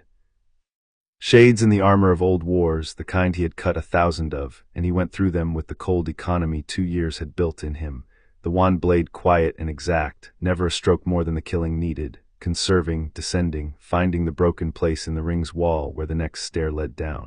He told himself nothing about how well it went. The bridge had taught him what telling yourself it was going well cost. The second ring was worse, and the third was worse than that. And somewhere in the fourth the rings stopped being battlefields he recognized and became battlefields out of older and stranger ages, men in bronze and then in bearskin, and then in nothing at all, dead things with the wrong number of limbs, a chariot drawn by a horse that was on fire and had been for 3,000 years and did not stop screaming. In the seventh ring the dead did not rise as soldiers at all, but as a tide of bronze, a single sheet of old shields locked edge to edge that came across the floor of the ring like weather. And behind the shields a sound of 10,000 spear butts striking stone in a rhythm older than any drum Harry had heard, and he had to break the sheet at its one weak seam and pour himself through the gap before it closed, and the closing took a strip of skin off his back as payment. The eighth ring had no enemies in it at all, only a plain of pale grass under a black sun, silent, and the silence was worse than the tide because the silence was the part of war the songs never reached, the after, the field when the noise has gone and only the crows remain, and Harry crossed it fast with the iron smell thick in his mouth and did not look at what the pale grass was rooted in. The roar grew, the red light grew, the iron smell sat on his tongue. Harry went down through it the way water finds the low place, never fighting more than he had to, always moving toward the next stair. And the engine in him turned, and he kept it short-leashed, spending it in coins, because he understood that a pit with no visible bottom was the longest clock he had ever been set, and a long clock killed the men who spent fast. He found, somewhere around the sixth ring, that he was enjoying it, and the enjoyment frightened him more than the dead did. It was not the killing. He had checked himself on that score 100 times, and the answer was always the same. He did not love the killing was work, it was the competence. It was being for once entirely the thing he actually was, with no professor's window above the lawn and no clever girl's frown and no laughing yard to lose in front of, no daily surrender of the one skill he was certain of. Down here he could be all of himself at once, and being all of himself was the closest thing to rest he had ever known, and that was the trap. He saw it even as he stood in it. The pit did not need to make him a monster, it only needed to make him comfortable. A boy who was comfortable being the war thing would stop climbing out. He would go down because down was where he got to be real. He marked the comfort as he marked everything dangerous, and he kept it on a short leash beside the engine, and he went down, and he made himself remember the cold bed 3 beds from Ron's snoring, the thing he was climbing back toward, the held line, the reason. He made himself remember on purpose, ring after ring, because the pit was trying to make him forget, and forgetting was how it won. There was a place between 2 rings where he nearly stopped. He had found a ledge in the wall of the throat, out of the red light, and he had sat down on it to bind a wound, and the sitting had felt so good that getting up again seemed, for one long moment, like an argument he did not have to win. The roar was distant from the ledge. Nothing was trying to kill him on the ledge. He could stay. He understood, sitting there, exactly how the kneeling champion had begun, not with a grand surrender, but with a ledge and a good reason to rest, and then another, until resting became kneeling and kneeling became forever. He made himself stand up. It was the hardest single thing he did in the whole descent, harder than the Tide of Bronze or the Army of Faces, because nothing was forcing it, and he did it anyway on his own torn legs, for no reason a fear god could have found to use against him, which was the only kind of reason that had ever held him. He stood up because the cold bed 3 beds from Ron's snoring was up, and he had told a clever girl he knew how to carry, and a thing you have promised to carry you do not get to set down on a comfortable ledge halfway. The fear gods were waiting for him in the 9th ring, and this time they were not in his sleep. This time they had bodies, and the bodies were in the way. The 9th ring was a flat plain of red-lit ash under a sky that had stopped being a sky, and Deimos and Phobos stood at the center of it, lean and smiling and broad and unfinished, and between Harry and the stair down there was an army, and the army wore faces. He saw the trick before they sprang it, which did not make the trick any smaller. The dead of the 9th ring rose up out of the ash, hundreds of them, and as they rose their ruined faces ran and resolved, and they were not strangers any more. They were Ron, 100 Rons, loyal and loud and frightened, coming at him with old swords. They were Hermione, the clever frown on every one of them, raising shade spears. They were Hagrid, enormous and gentle and armed. They were here and there through the ranks, faces he knew from the long red table, faces from the corridors, every soft, sleeping, unwarlike person he had spent 2 years standing between in the iron smell, and now the iron smell had given them all weapons and pointed them at him. "You see the difficulty," Deimos called, delighted, across the ash. "To reach the stair you must cut through them, all of them. They are not real, of course. They are dead things wearing faces we pulled out of you, because you carry these ones close, you foolish boy, you let yourself carry them close. But your hand does not know they are not real. Your hand has spent 2 years learning not to hesitate, and now we will make it hesitate at a face it loves, and in the hesitation you will die, or you will learn to cut down the people you love without hesitating, and either way, little wizard." He spread his hands. "Either way we win. Choose, hesitate and die, or harden and become the thing in the mud we showed you. There is no third door. We built this ring to have no third door." Harry stood on the red ash with the wand blade in his hand, and the army of beloved faces coming on, and the engine howling for him to cut, and the comfort he had marked whispering that it would be so easy. They were not real, just move the blade. You have moved it 10,000 times. He let the wand blade die out of his hand. He did not raise it. He stood with empty hands while 100 faces he loved came at him across the ash, and he made himself look at them, really look, not at the swords but at the faces. And he found looking the thing Deimos had not counted on, which was that Harry had spent his whole life learning to read rooms and read people and tell the real from the dreamed, because a boy who could not had not lasted, and these were not real, and the part of him that had survived the cupboard knew it in the bone. The Ron faces did not move like Ron. The Hermione faces had no clever worry in them, only the dead patience of shade. They were puppets wearing his heart's furniture, and a puppet, no matter how dear its mask, was still only a thing the strings moved. No, Harry said, he did not fight the army, he walked into it. He walked into the mass of beloved faces with his hands open and his blade gone, and the dead things wearing the masks struck at him, and he let them. He gave ground and took the blows and did not strike back, because striking back was the door they had built, and he had decided there was a third one after all, and the third one was simply to refuse the premise. The swords were real enough to cut, and they cut him, and the spears found him, and he bled on the red ash and kept walking toward the stair, through the people he loved, taking the wounds his refusal cost and giving back nothing, because the one thing he would not do, the absolute floor of him, was practice cutting down Ron's face so that one day it would be easy. He would rather be cut than rehearse that. He had decided it in the first second, and he held it through the long red minutes of the crossing, bleeding, walking, refusing, until his open empty hands closed at last on the cold iron rail of the stair down, and the army of faces came apart behind him into ash and was only ash. Deimos was not smiling. "You let them hit you," he said. There was something in his light voice that had not been there before, a thinness, the sound of a craftsman whose finest tool has snapped in his hand. "You had the favor of war, and you let dead things cut you to ribbons rather than lift the blade. That is not strength, that is not even sense. You should be dead." "I should be," Harry agreed. He was bleeding from a dozen places, and his voice came rough. "But you built a ring with 2 doors and told me there wasn't a third, and the one thing the cupboard taught me before your father ever found me is that when someone tells you there are only 2 doors, they're standing in front of the third one. You wanted me to either die or rehearse killing the people I love. I did neither. I took the beating instead. Beatings I know. I've had a lot of practice." He started down the stair. "Tell Phobos his face still slides. It's worse than the army. He should lead with it." Phobos's unfinished face slid and did not answer, and the 2 fear gods watched Harry descend out of their ring bleeding and unbroken, and they did not follow, because there was nothing left in the ninth ring for them to use. The bottom of the pit was quiet. He had expected the worst thing to be at the bottom. The roar had been building the whole way down, and he had braced for it to crest into some final horror, and instead the last stair led him out into a wide, low round of red stone, walled by the rising tiers, and it was quiet. The roar held off somewhere above, and in the center of the quiet there was a single figure kneeling in the red light, and beside the figure, sitting on a fallen block of stone with his elbows on his knees, was Ares. "You cannot be down here," Harry said.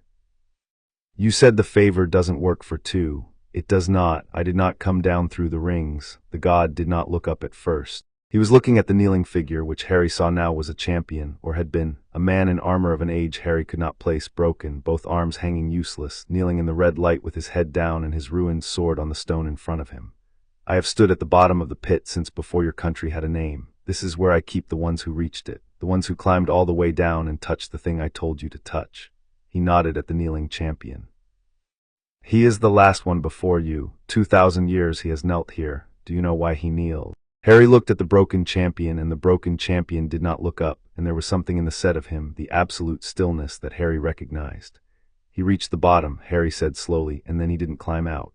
"He reached the bottom," Ares said, "and at the bottom the pit offered him what it offers everyone who gets this far, which is the truth about themselves, and the truth about him was that he had become, somewhere in the descent, the thing in the mud. He had cut down everything in his way, including the faces, and he had been so good at it, and so comfortable, that when he reached the bottom he no longer wanted to climb out, because out was where he had to be a person again, and down here he got to be only the blade. So he knelt. He has knelt for 2,000 years because he has nothing left to do but kill and nothing left to kill, and he cannot bear to go up, and he cannot bear to be down here either, and there is no third door for him, because he spent his third door, ring by ring, on the way down." The god finally looked at Harry, and the red light made rivers of the scars. "You crossed the ninth ring without lifting your blade. You came down here bleeding from refusing, so I came to the bottom to meet you instead of letting the pit meet you, because for the first time in a very long time I am not certain the pit has anything to tell me about my champion that I do not already know." Harry crouched down across from the kneeling champion, careful, the way you approach a thing that has knelt for 2,000 years. Can he be let up? Number he is what he chose. The kindest thing the pit does is let him kneel. Ares was quiet a moment, but you asked. You looked at the worst end a champion of mine ever came to, the thing I am most ashamed of having made, and your first question was whether he could be let up. Not how to avoid being him, whether he could be saved. Something moved in the god's voice, low and old thing. "Sit down, wizard. You have climbed far enough that I owe you a true answer to a question you have asked me 3 times and I have never answered. You have asked me why I am going to tell you, and then we are going to climb out, and we are not going to speak of it again." Harry sat down on the red stone at the bottom of the world, bleeding, and the god of war told him why. "They made me the way they say they made me," Ares said. "I told you that in the field the night I took you, and you were 9 and you did not understand it, and you have spent 4 years almost understanding it, and now you are going to understand it all the way, because the pit is the only place I can say it without the rest of them hearing. My father is the king of the gods, and he cannot stand the sight of me. My mother bore me to spite him and has used me as the spite ever since. My sister, the gray-eyed one, was born out of his skull fully armored, the war he is proud of, the clean war, the strategy and the order and the glory, and I was born the other way, the way of the womb and the blood, and I became the war he is ashamed of, the mud and the screaming and the part no one puts in the songs.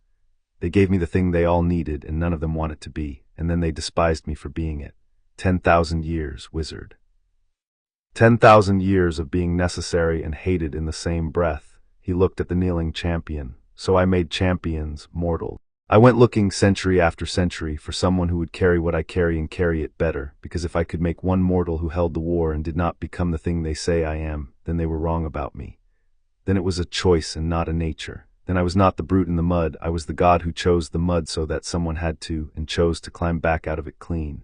Every champion was that wager, every one of them."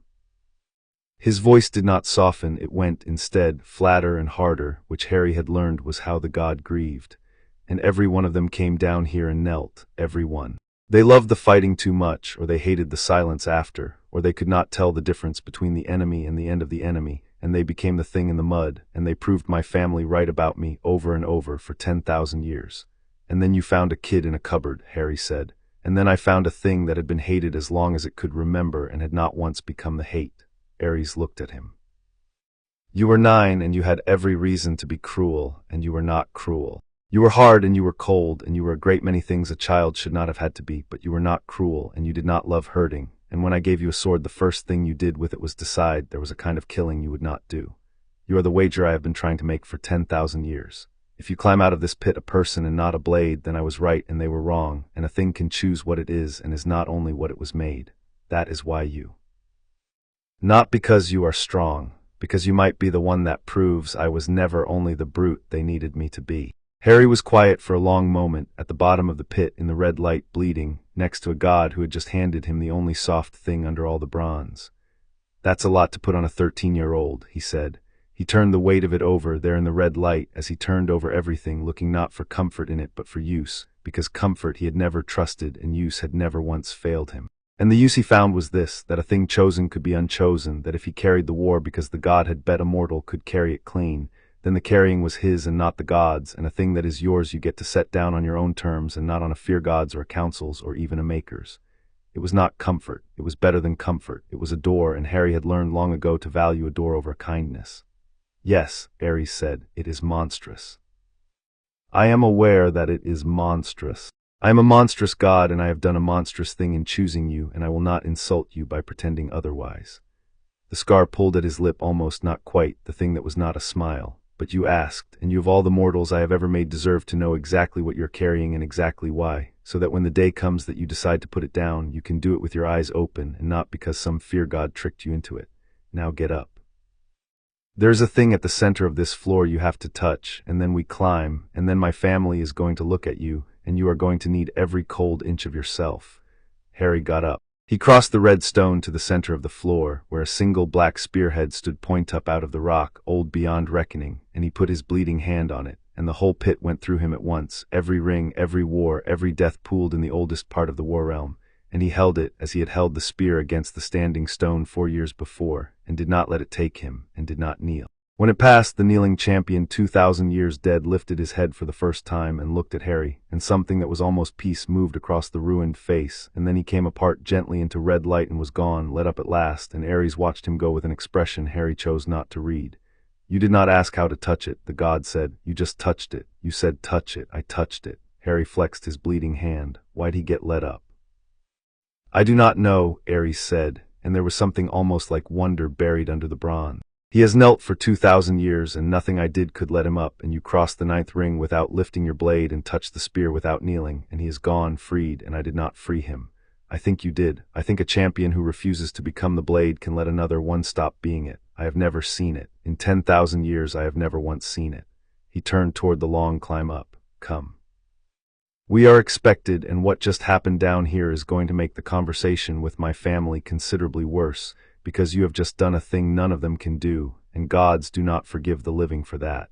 They only forgive the dead. They did not climb. At the lip of the pit the war realm folded, the red throat dropping away behind them, and Harry came out the far side of the fold onto a height of white stone under a sky too blue to be true, and the smell of iron was gone, and in its place was cold thin air and crushed time and the cleanness of a great altitude, and arrayed before him on thrones of cloud and stone were the gods. He did not look at all of them. You did not, in a room of powers, try to take in everything at once. You found the ones that mattered, and you watched those. He found Athena first, gray-eyed, exact, standing rather than throned, her owl on her shoulder, and a tablet of cold logic in her hand. He found, beside an empty greater throne, a tall woman with a peacock's slow cruelty in her stillness, and knew her for the queen, the mother who had borne Ares to spite the king. And he found, off to the side, where the light did not quite reach, a figure he had not been warned of and disliked instantly and entirely, a slim woman turning a golden apple over and over in her fingers, smiling at nothing, at everything, at the trouble she could smell coming, and the brand over Harry's heart went cold against him at the sight of her, which it had never done, not even for the Keres. There it is, the apple woman said before anyone else could speak, her voice honeyed and amused and pitched to Carrie. The wizard, the little wager. Oh, sister, you were right to call us. This is going to be marvelous. She bit the apple, and where her teeth went a thin line of gold blood ran, and she did not seem to notice. Ares has made a mortal who freed a kneeler from the bottom of the pit. Do you all understand what that means, or shall I be the one to say it, since I am always the one who has to say the things that ruin the party? Eris, Athena said, cold, not looking at her, you will not stir this one. This is a matter of order, not of your amusement. Everything is my amusement, Grey Eyes, that is rather the point of me. Eris smiled at Harry directly then, and the smile was the worst thing on the white height, worse than the queen's stillness, worse than the king's empty throne. Hello, little wager. I am the goddess of discord, and I have been bored for a very long time, and you have just become the most interesting thing in 3,000 years. Your god thinks he has made a champion who proves he was never the brute. I think he has made the most beautiful piece of kindling I have ever seen, and I am going to so enjoy watching what burns. That is enough. Athena's voice cut the air clean. She turned to the assembled powers and to the empty greater throne, and she spoke as she did everything exactly. I brought this matter before you for one reason. The mortal carries war favor and wand magic in a single vessel, balanced against nothing, weighed by no fate, and he has now demonstrated that the combination can do what no god present can do. He freed a soul the pit had claimed. That is not a champion, that is a precedent. Today he freed a kneeler. Tomorrow he refuses a death we have ordained, or unmakes a fear we require, or stands between our will and the mortal world and makes it hold. He is a door in the wall of how things are, and doors, once opened, are walked through by worse things than the one who opened them. She looked at Ares, and there was no cruelty in it, only the terrible evenness of a mind that had run the board to its end. I do not hate your champion, brother, I have said so. I am asking the council to unmake him while unmaking him is still cheap, because I have run every line of this to its conclusion, and every conclusion ends with the world cracked along the fault you forged into a child. I would rather be unjust to one mortal now than weep over a broken age later. That is the whole of strategy. It is never kind. Ares stepped forward, and the white height took his weight, and the bronze of him was wrong against all that clean blue, the mud god in the hall of the shining ones, and Harry watched him stand there being the thing they were ashamed of and not flinch from it, and understood at last and completely every cold word the god had said at the bottom of the pit. You want to unmake him because he can do what you cannot, Ares said. Say that part honestly, sister, and I will respect the rest. He freed a kneeler. None of you has ever freed anything. You take, all of you. You take the worship and the war and the fear, and you give back order, which is only taking with a nicer name. An immortal child I pulled out of a cupboard walked to the bottom of my pit and gave something back freely, and it terrifies you, because if a mortal can give what gods only take, then perhaps the gods are not the top of the order after all. Perhaps we are only the strong, and you have built 10,000 years of certainty on being more than the strong. He set himself between Harry and the council, bronze and scarred and entirely without shame. You will not unmake him. He is mine, and he is under my hand, and the first god who reaches for him reaches through me. Bring that to the king when he deigns to sit his throne. Ares said number. There was a silence on the white height, vast and cold, and into it Eris laughed, soft and delighted, turning her golden apple. Oh, marvelous, she said. He's drawn a line. Do you know, Grey Eyes, I think I won't help you unmake the wager after all. I think I'd much rather keep him. A champion who refuses to become the blade, protected by the one god everyone is ashamed of, standing between two worlds with a wand in one hand and the favor of war in the other. She bit the apple again, gold running. I could not have built a better disaster if I had spent a century on it. Number, let him live, let him grow. Let him think he has chosen what he is. Her eyes found Harry, and the brand went cold to the bone. And then, little wager, when you are most certain of your line, I will introduce you to my son. You will like him. Everyone meets him eventually. His name is Slaughter, and he has been waiting a very long time for someone exactly like you to test himself against.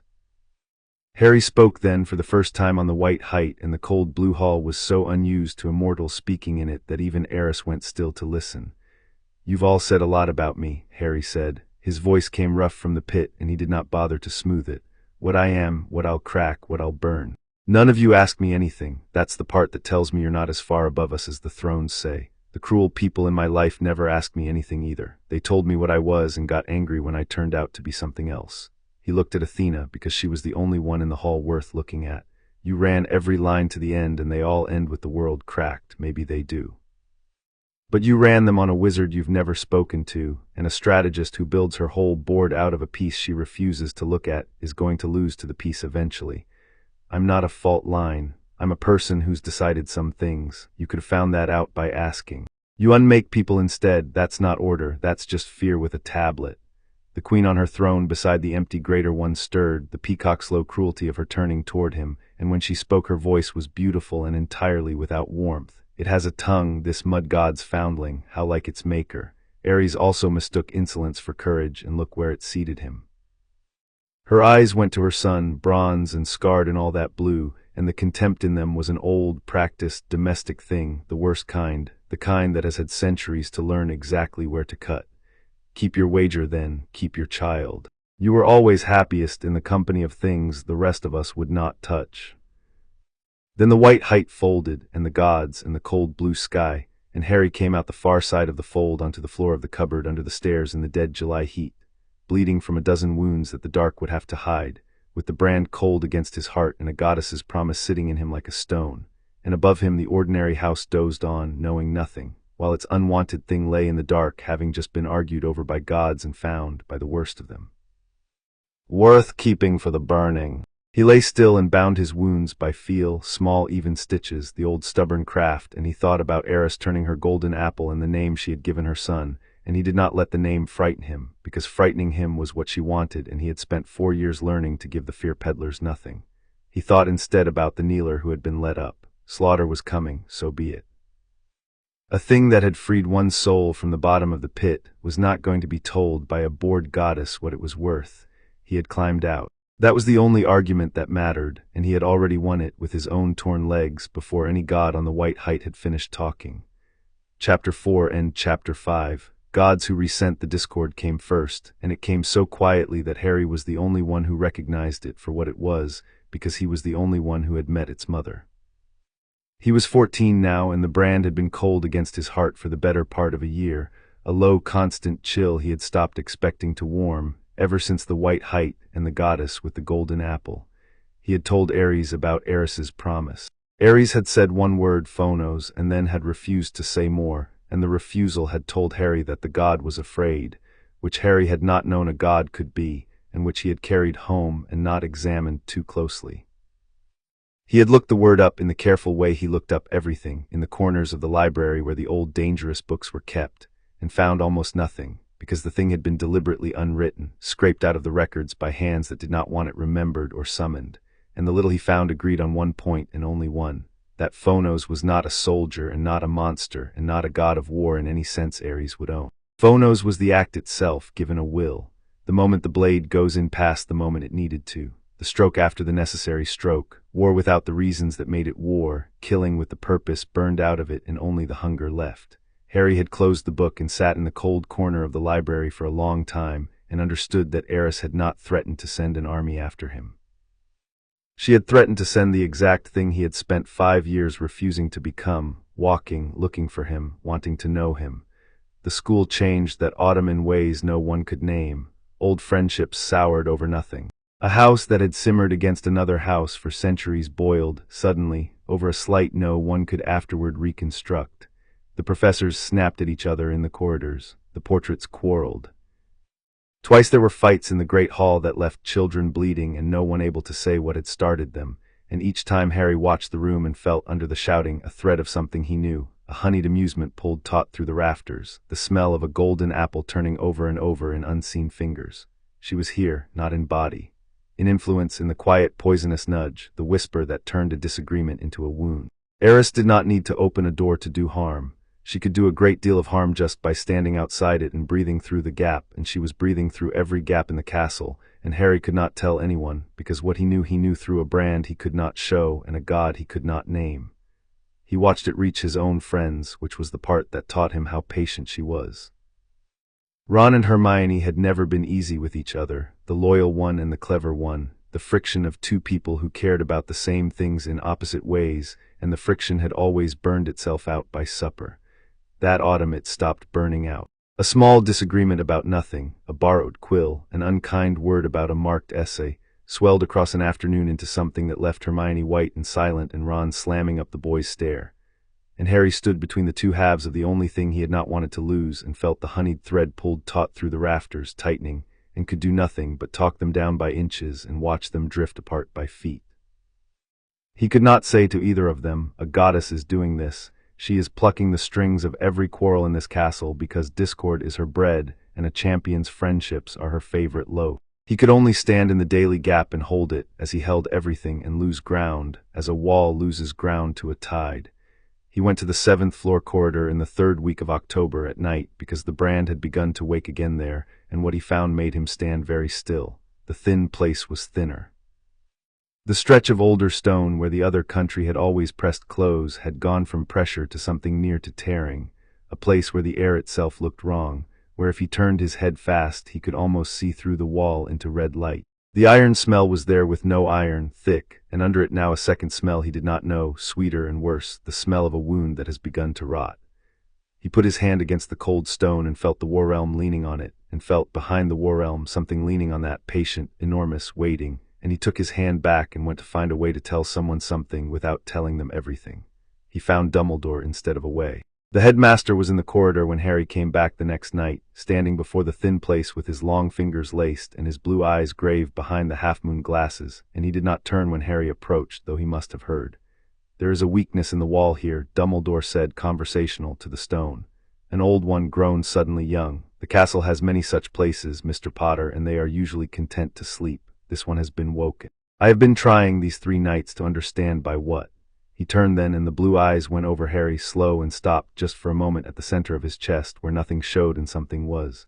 "You feel it too. I have watched you feel it. You walk these halls like a soldier who has seen the ground before, and you have done so since you were 11, and I have wondered for 3 years what war a child your age could possibly have fought." He let that sit. "I am not asking. A man my age learns that a secret kept this well is usually kept for a reason, and that prying it loose before its keeper is ready does more harm than the secret. But I will say one thing, and then I will leave you to your watch, since you clearly mean to keep one whether I permit it or not." He stepped close and lowered his voice, and the grandfatherly twinkle had gone entirely out of it. "Whatever has its hand on you, Harry, when this wall tears, and it is going to tear, you will not be able to hold it alone, and your instinct will be to try, because someone taught you that carrying things alone is strength. It is not. It is only solitude with a heavier name. When it tears, let me help, that is all. An old man asking to share the weight." Harry looked at the old wizard for a long moment, at the half-moon glasses and the grave blue eyes and the long fingers laced over a wand that had done things Harry could only guess at, and he weighed, as he weighed everything, whether the offer was a door or a trap, because in his experience the two looked identical right up until you stepped through. He could not decide. That was new.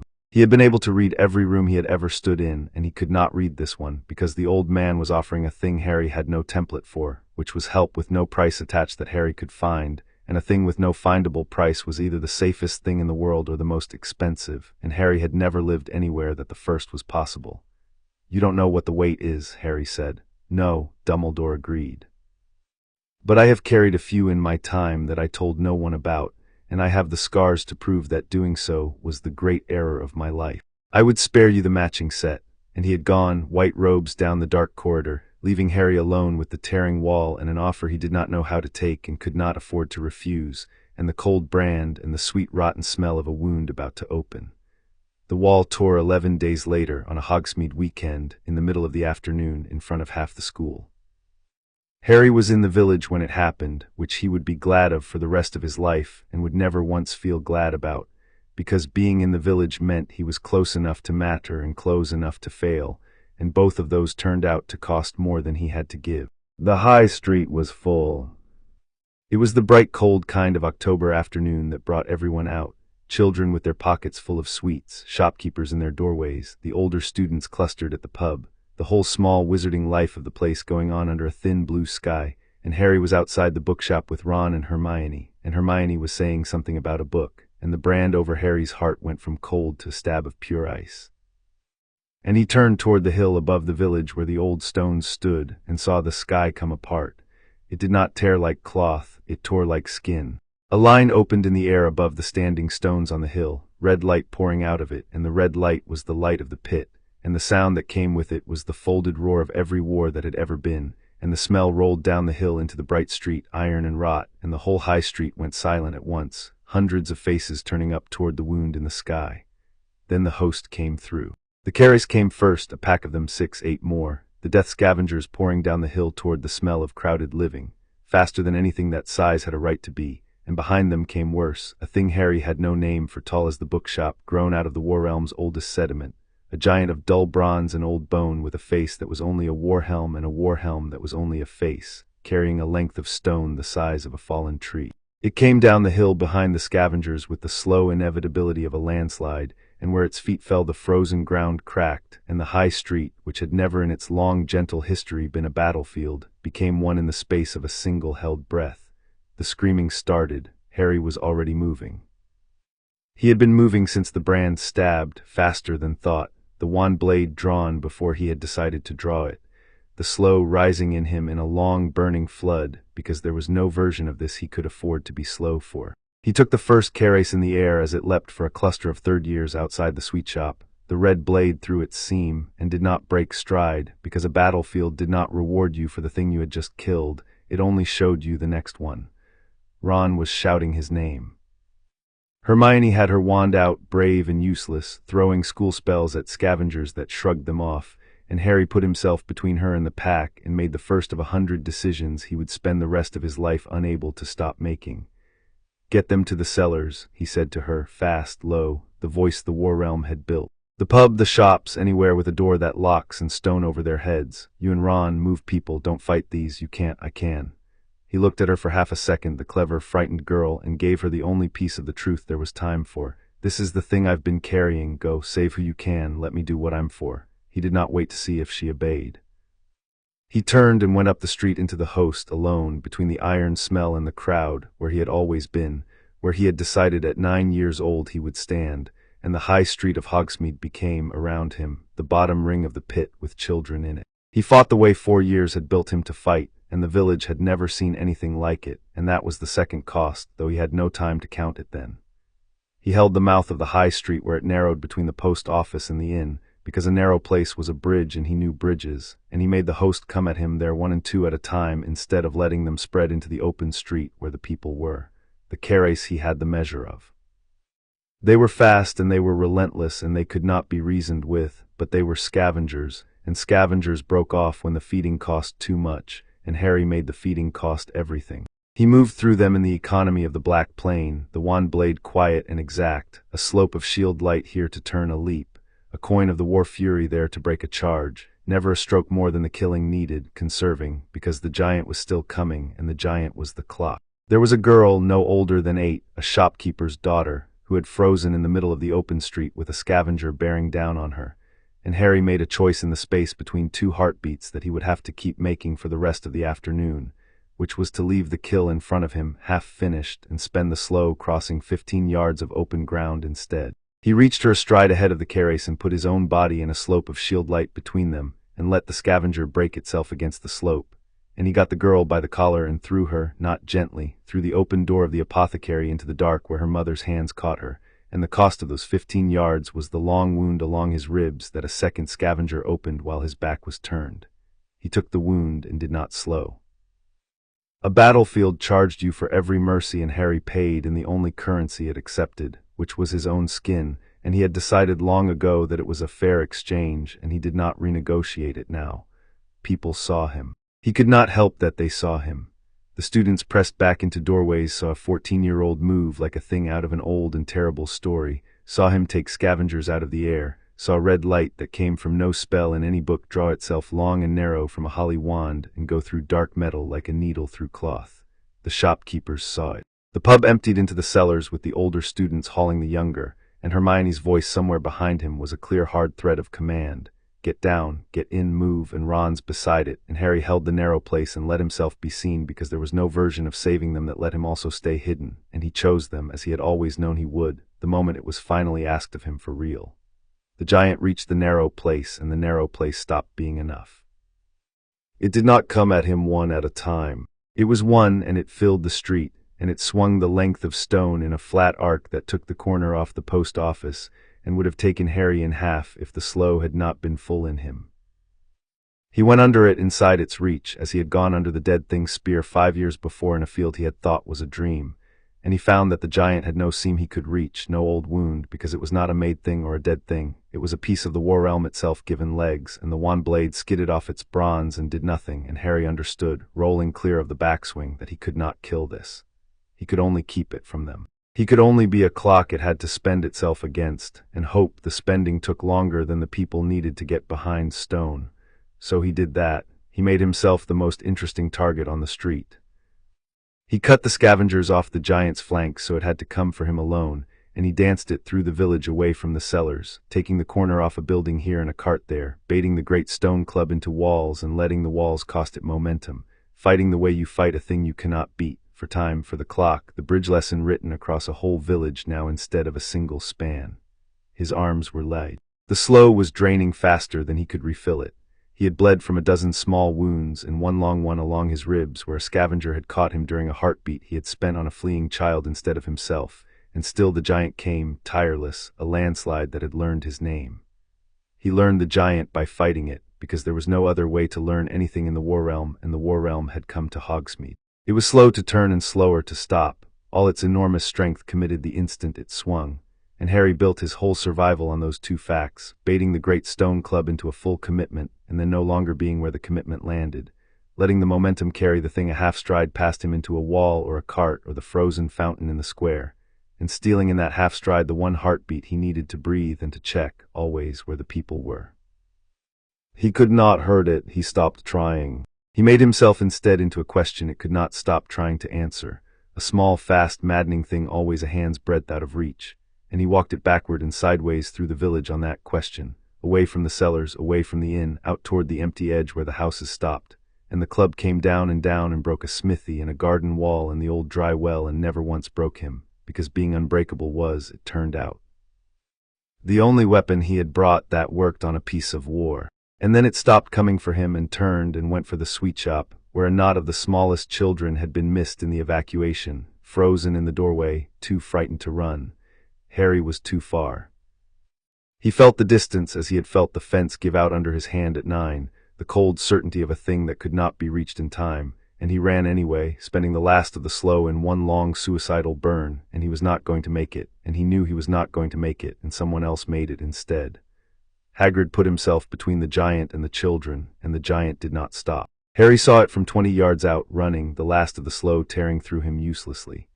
He saw the half-giant, who was not large enough to be a giant where it counted, plant his enormous boots in the frozen mud of the high street with his pink umbrella in one fist and his other arm flung back to hold the children behind him, and he saw Hagrid's mouth move, some roared word, "Get behind me, get back," and he saw the great stone club come down.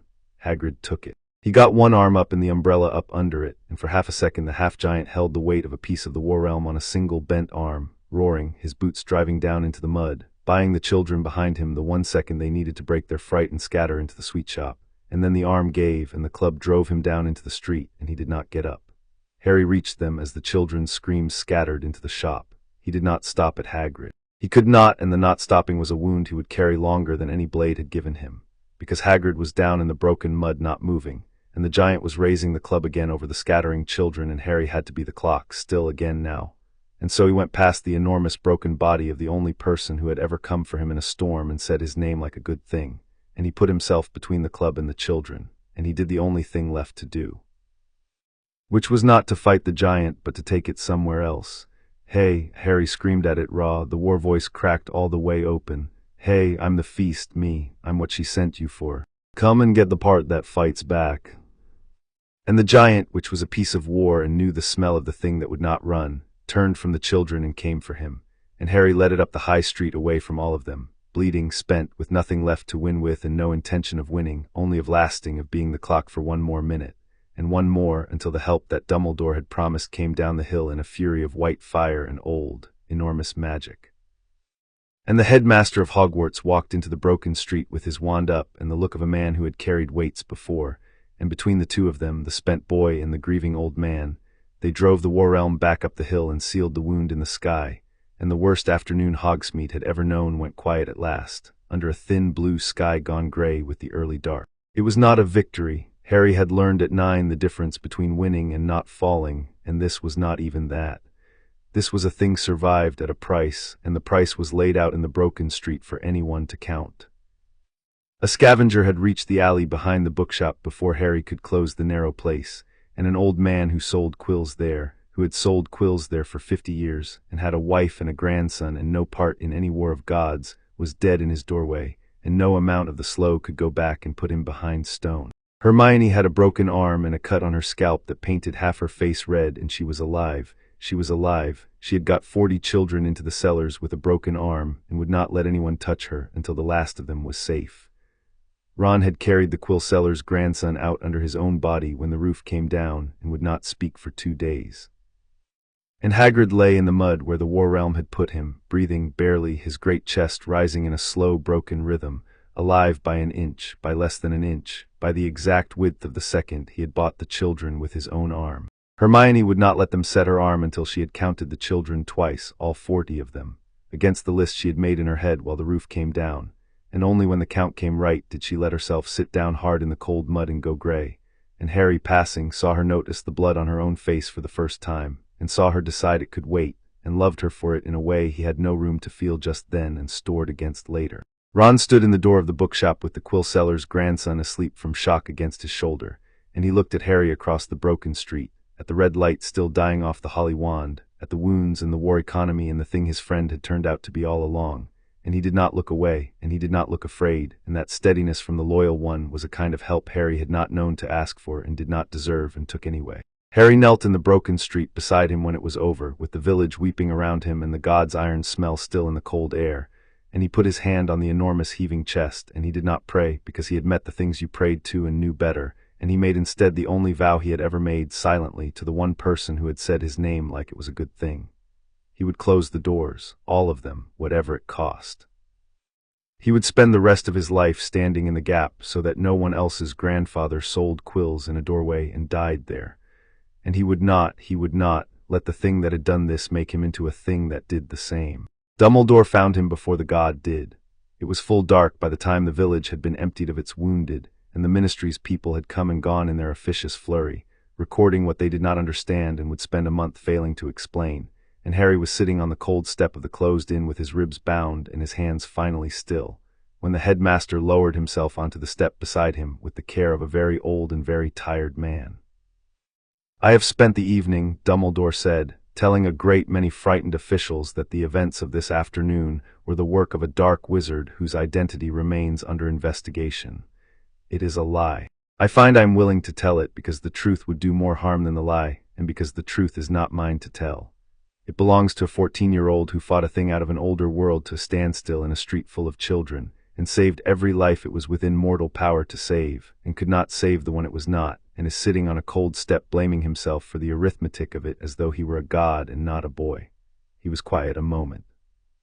"I will not ask you what has its hand on you, Harry. I asked once, and you were right not to answer.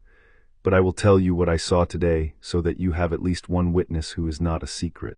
I saw a child stand in a gap that no one else in this kingdom could have stood in and hold it alone until an old man could reach him. Whatever made you able to do that, it did not make you do it. You did that. The making gave you the means. The standing was yours." He rose slowly. "Hagrid is alive. The healers say he will wake in time and mend in more time. He bought those children their lives, and he will get to know that he did. And the quill seller will be buried by a village that did not, until today, know it needed defending, and will mourn him properly, and that mourning is not your failure, Harry. It is the cost of the door someone else opened. Do not let anyone, mortal or otherwise, persuade you to carry a bill that is not yours." He looked down at Harry with the blue eyes grave and kind. "And when you are ready to share the weight, I will still be here. The offer does not expire. Old men are good for that, at least." Ares came that night, and for the first time in 5 years, Harry did not want him.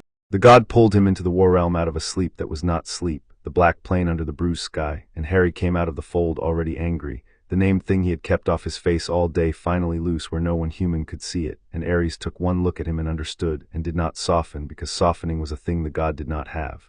"You held the village," Ares said. "Spent and outmatched and alone until the old wizard came, you held it. You took a piece of my own country, a thing that cannot be killed, and you danced it through a street full of children, and not one child died on your watch. Quill Seller was outside your reach, and you know it was outside your reach. That is a victory, wizard. Stand up and take it like one." "A man's dead," Harry said. "Hagrid might not wake up. Hermione's arm is in 6 pieces. Don't tell me it's a victory. I know exactly what it is. It's a thing that happened because a bored goddess wanted to watch me burn, and it worked. She got to watch, and you're standing here calling it a win because you don't have another word for the days you lose less than everything." The plain was quiet. The god looked at him, bronze and scarred, and when he spoke there was an edge under it that Harry had not heard since the Field of the Dead. "Then let us make her pay for it," Ares said low. "You want a use for that anger, I will give you one. Eris has agents in your world and mine. She has thinned a dozen walls, I know where. Take the favor I gave you and the blade you forged and go through those walls one at a time and unmake everything you find on the other side, and make it so that the next god who thinks of using your world as a stage to torment my champion remembers the name of what you did to the last one. That is what war is for. You answer the strike with a worse strike. You make the cost of touching what is yours so high that no one pays it twice. Slaughter is coming for you. Meet him by being the thing that has already drowned his mother's servants in their own blood. That is how you survive what is coming. That is the only way. And Harry, standing on the black plane that had made him, looked at the god who had made him and said the word he had been built across 5 years to be able to say. The plane went very still. I'm not going to go hunt her servants, Harry said. I'm not going to drown anything in its own blood to send a message. You want me to answer what happened in that street by becoming the thing that does what happened in that street. A man's dead in a doorway, and your answer is more doorways, more dead, just pointed the other way. That's not war, you told me yourself the first night. You're the god of war and not the god of murder, and the thing you just asked me for is murder with a strategy attached, and I won't do it. And the worst part is I think you know I won't, and I think part of you asked anyway to see if 5 years had been enough to break me into the easy thing after all. It would keep you alive, Ares said, and the edge had gone strange in his voice. You taught me the difference between winning and not falling when I was 9, Harry said. Then you taught me the difference between the fight and the end of the fight. Then you taught me to hold the engine on the stroke it wants to take 10 times. 5 years of teaching me where the lines are, and the first time the world hurts you through me, you want me to pretend you never drew a single one of them. I won't. I learned them too well. That's the thing about teaching someone where the lines are. One day they hold a line you wanted to cross, and you have to stand there and watch your own lesson refuse you. He let that land. I'm not refusing you to win an argument. I'm refusing you because you were right the first night and you're wrong tonight, and I can tell the difference because you taught me how. Be angry, but be angry at the right thing. Be angry at her. Not at the kid who won't become her son a year early just to feel like he hit back. Lots of things would keep me alive, Harry said. The quill seller could have kept himself alive by staying behind his counter and letting the kids in the street fend for themselves. Hagrid could have kept himself alive by standing aside. Alive isn't the thing. You of all the gods in that hall on the White Height should know alive isn't the thing, because you've been alive 10,000 years being hated, and you trade most of it for 1 century of being right about yourself. He was breathing hard. The anger had burned down to something colder and steadier underneath, the thing the cupboard had built, the thing that did not break. You made a wager. You bet a mortal could carry the war and not become the brute they say you are. Well, here's the bet coming due on a black plane with a dead man in a doorway behind me. You're asking me to become the brute. And I'm telling you and if that gets me killed, then you bet wrong, but you didn't bet wrong about what I am. You only bet wrong about whether the world would let me stay it. For a long moment the god of war said nothing, and the blue sky turned slowly overhead, and the brand over Harry's heart, cold for a year, was cold still, and Harry stood in the cold and held the hardest line he had ever held against the one being who had ever wanted him. When Ares spoke at last, the edge had gone out of him entirely, and what was left was older and quieter and almost undone. There she is, the god said softly to no one, to the empty plain. Sister. You said the day would come that I asked him for slaughter, and that he would hold the line against me, and that it would be the hardest thing I ever made him do. He looked at Harry, and the red light of the war realm ran up the scars of his face and made them into rivers, and his ruined mouth did the thing that was not a smile and for once was almost only sorrow. She was right, gods, but I hate it when she is right. You held it against me, wizard. I asked you to be the thing I have spent 10,000 years being, and you looked at me, the only being in any world that ever wanted you, and you said no, and you meant it, and you were correct. He turned away, toward the dark between the worlds. I asked you out of grief. The old wizard's giant friend put himself in front of children and took a piece of my country across the arm, and I felt something I have not let myself feel in an age, and grief in a god of war comes out as the order to kill, because it is the only language I was ever taught. You did not learn it that way. That is the whole of why you are worth more than I am. Do not ever let me teach it to you. A wind that had no source moved across the black plain, and on it, faint, honeyed, delighted, came a voice neither of them had invited. Oh, that was good, Eris said from nowhere, from everywhere, turning her golden apple in the dark. That was better than the village, and the village was very good. The champion refuses the war god weeps over a wizard. Do you have any idea how long I have waited for a crack this beautiful in that bronze, brother? I could not have made it myself in 1,000 years. Only love makes a crack that clean, and you do not have the first idea what to do with the fact that you have started in your monstrous way to love the wizard. Her laugh moved through the dark like cold water. Keep him, teach him not to be you. I will allow you every minute of it because it will make what comes next so much sweeter. My son is nearly grown, little champion. He is the part of war you just refused to become, given a body, and he has heard a great deal about a wizard who would not pick up the blade, and he is so very curious to meet the one mortal in all the ages who thinks there is a kind of killing he will not do. The apple turned and turned. He is going to ask you the same question I have been asking over and over since the white height. He will simply ask it with his hands. We will see then what your line is worth. We will see it written in a language even your God cannot pretend is anything else. Then the wind died and the voice with it, and Harry stood on the black plain with the god of war. The two of them cracked open in their different ways under the slow-turning bruised sky, and neither of them said the thing that was true, which was that the overture was over now, and the war the village had only glimpsed was about to come down the hill in full, wearing the face of slaughter, asking its one question with its hand. Harry walked back out of the fold into the cold dark of his own room and lay awake until the windows grayed, not afraid, because he had given the fear peddlers nothing for 5 years and would not start now, but counting the old habit, the cupboard habit, counting what he had and what it would cost and what he would not spend no matter the price. The quill cellar was on the list now, and Hagrid in a village that had not known it needed defending. He added them up in the dark and found the sum did not change the one thing that had never changed. He would stand in the gap. He would not become the thing in the gap. Both, always both. It was the only arithmetic he had ever refused to let the world simplify for him. Chapter 5 and Chapter 6. The war god's wound slaughter was born in the week the village buried its quill cellar, and Harry knew the hour it happened because the brand over his heart, cold for a year, went colder still, down past cold into a numbness that frightened him more than any heat had. He was in the hospital wing when it came, sitting beside the enormous still shape of Hagrid, who had not yet woken, whose great chest rose and fell in the slow, broken rhythm the healers said was mending, and did not look like mending. Harry sat there most nights now. It was the one place in the castle the discord had not reached, because there was nothing in the room to set against itself, only a sleeping giant and a watching boy and the smell of healing potions, and Harry had found that the watching steadied him in a way nothing else did. He was watching when the cold dropped through him, and he stood up so fast the chair went over, and he knew, as he knew weather, that something had finished being made. Far off past the walls of the world, in the deepest sediment of the war realm where Ares had once shown him a pit, a thing that had been gathering for 3,000 years finished gathering.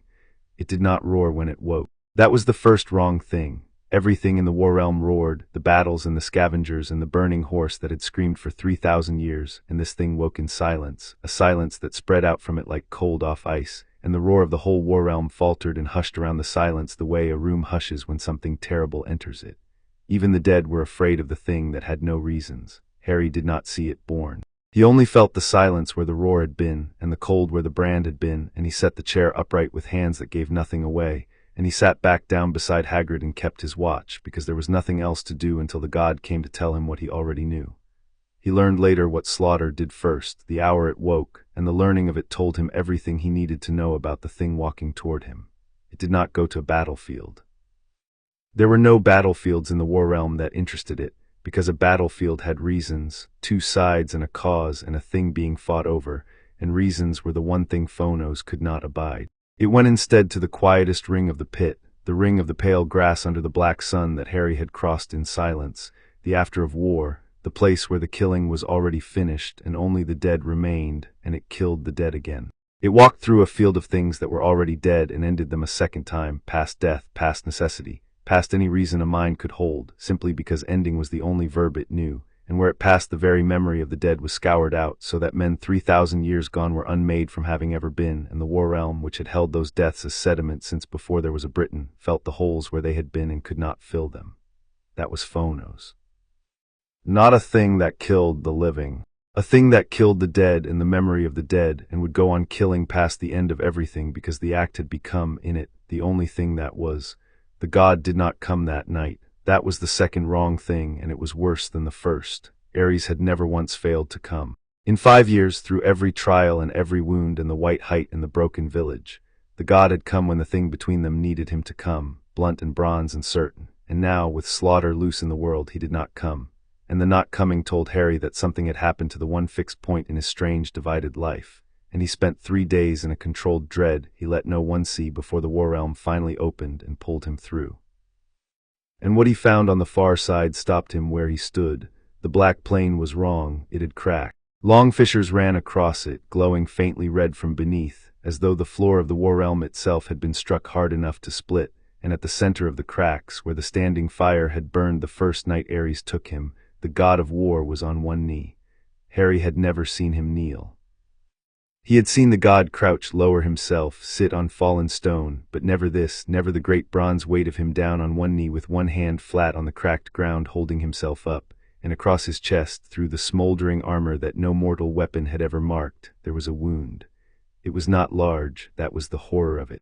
It was a single clean line, a hand's breadth long, over the god's own heart in the exact place where the brand sat over Harry's, and it did not bleed light or fire or anything a god should bleed. It simply would not close. It sat in the bronze flesh like a thing that had been done and could not be undone, and the god's face, when he raised it, had gone gray under the bronze, the gray of old iron, the gray of a thing that has learned it can be ended. "It found me first," Ares said. His voice had lost its low, even carry. It came rough now, effortful. "Before it went looking for you, it came looking for me. Do you understand why? Number you would not. Let me tell you, because you need to know exactly what is loose, and I am the only one who will tell you the truth about it instead of a comfortable shape of the truth." He shifted his weight, and the wound pulled, and he did not let it show on his face, which Harry recognized, because it was a thing Harry did. "Phonos came to me to ask its question. It asks everyone the question once. It asked me whether there was any difference between the war I am and the killing it is, and to ask it, it put its hand on my chest here, and it showed me the answer it believes, which is that there is no difference, that I am only slaughter that learned to give reasons, that all my talk of breaches held and lines drawn is a story I tell to bear being what it is without the story." The gray face turned to Harry, and for one moment, wizard, with its hand on my heart, I believed it. For one moment in 10,000 years, I could not find the difference between myself and the thing in front of me, and that moment is this wound. It is not a cut. It is a doubt made flesh, sitting in me where my certainty used to be, and it will not close, because I have not been able since to be certain again that the thing it said is false.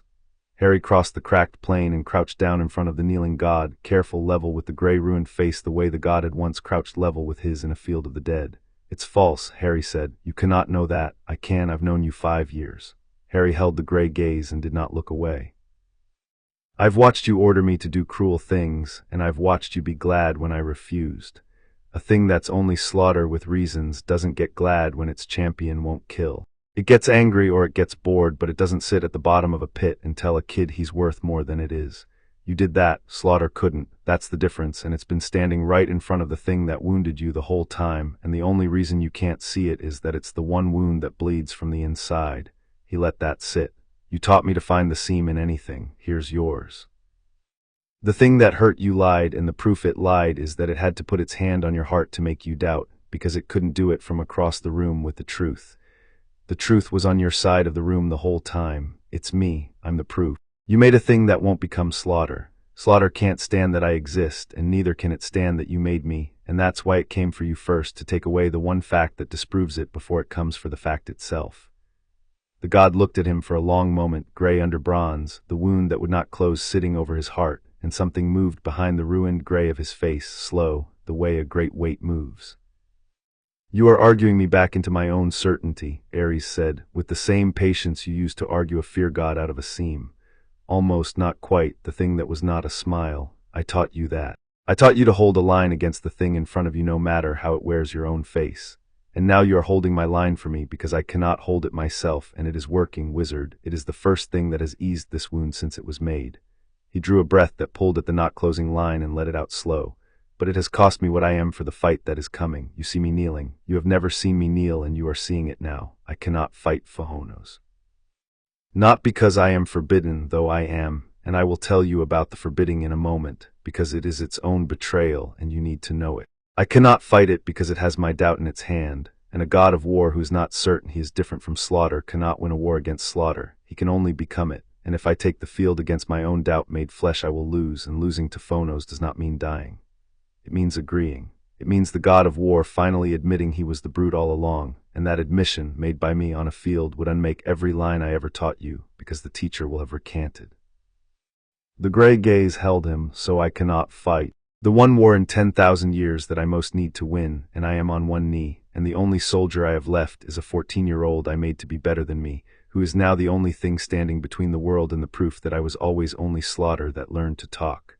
"Tell me about the forbidding," Harry said. The god told him, and it was, as he had promised, its own betrayal. The council had met again on the White Height, while Ares knelt wounded and could not attend, and Eris had stood before them turning her golden apple and made an argument so elegant that even Athena could not break it, because it was built out of the gods' own law. Phonos, Eris said, was a child of war's own house, her son and therefore Ares' kin, born of the war realm's oldest sediment, blood of the breach. And by the most ancient law of the gods, a law older than Olympus, a god could not raise his hand against the get of his own household. It was the law that kept the divine families from devouring themselves, the law that had let them survive their own monstrous kinships for 10,000 years. Ares could no more strike Phonos than he could strike Eris or Athena or the king himself. He was bound. The law that protected the gods from each other protected slaughter too, because slaughter was, in the cold letter of it, family. She used my own family against me, Ares said, and the rough voice went flat with an old bitterness. The family that has despised me for 10,000 years, that calls me the thing they are ashamed of, that would not lift a finger if Phonos walked into my hall and gutted me on my own floor. Eris invoked the law of kinship to protect the one creature in all the worlds I most need to destroy, and the council upheld it, because the council loves the law more than it loves justice. The law is clean and justice is mud, and they have always preferred the clean thing. So I am forbidden. If I take the field against Phonos, I break the eldest law of the gods, and the punishment for that is not death, it is unmaking, the full erasure, and they will carry it out gladly, because it gives them at last a lawful reason to be rid of the brother they were always ashamed of. He looked at the cracks in his own plane. That is the shape of my family, wizard. They could not unmake me for being what I am, so they have arranged a board on which my own honor unmakes me if I move. Athena did not want this. I will say that for her. She voted against the kinship argument, the only one who did, because she saw what it really was, a discord goddess using the law of order to make order serve chaos. But she was one voice, and the law is the law, and now she stands with the rest of them, watching, waiting to see whether the wizard she wanted to unmake at 13 will do the thing none of the gods are permitted to do.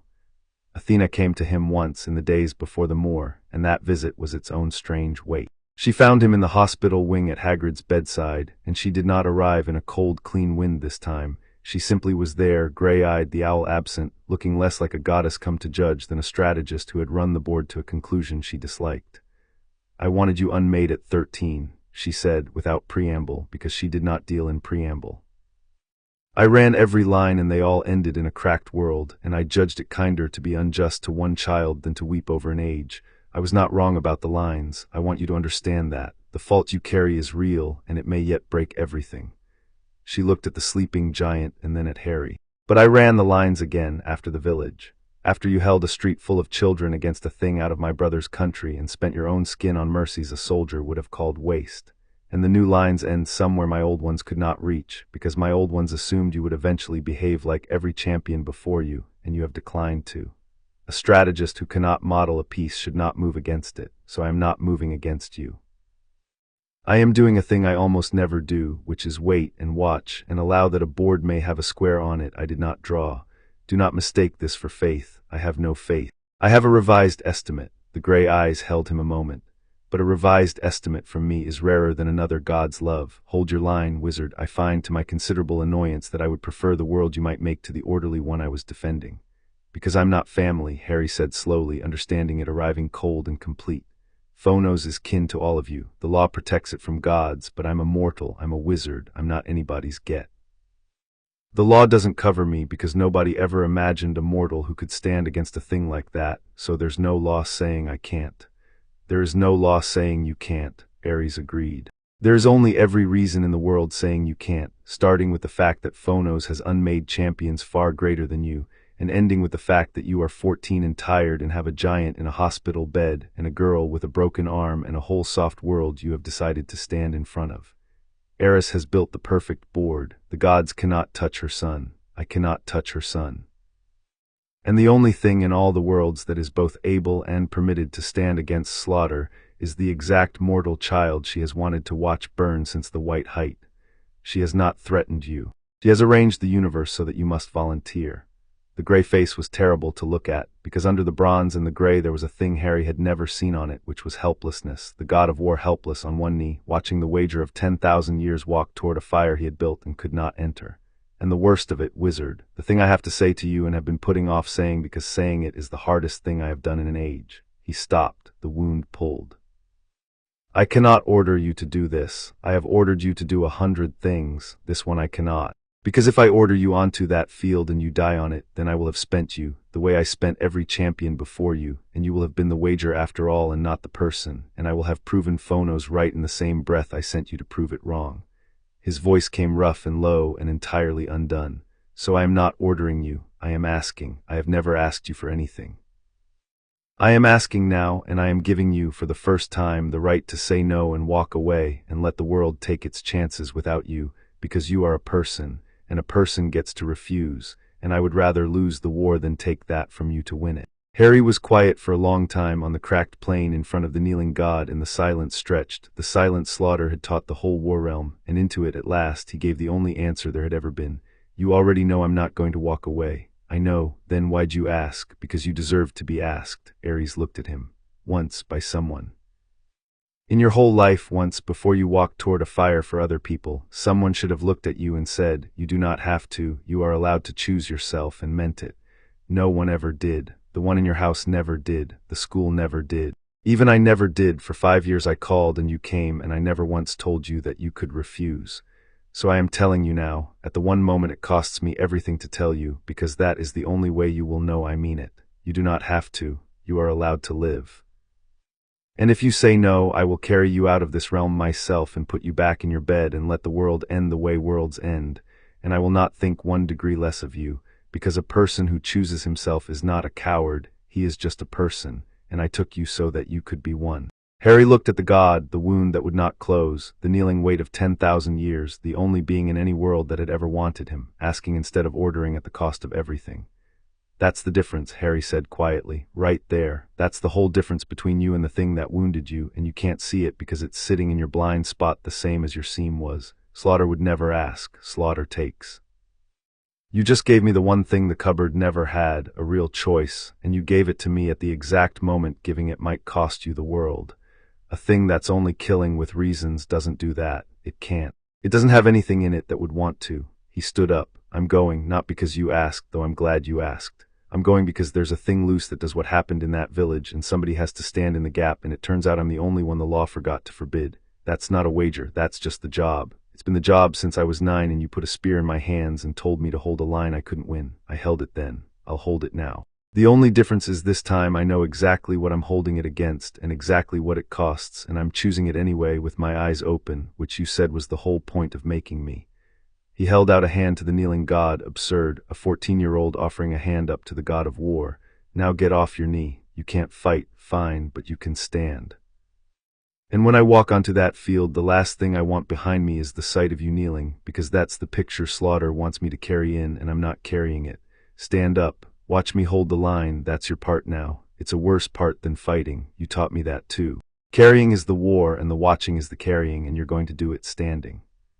And the god of war, wounded, forbidden, undone, looked at the scarred hand held out to him on the cracked plain, and took it, and let a 14-year-old mortal help him to his feet, and stood, gray under bronze, the wound over his heart still open, and did not kneel again. Harry spent the days that were left the way a soldier spends them, which was on the unglamorous work that decides battles before they start.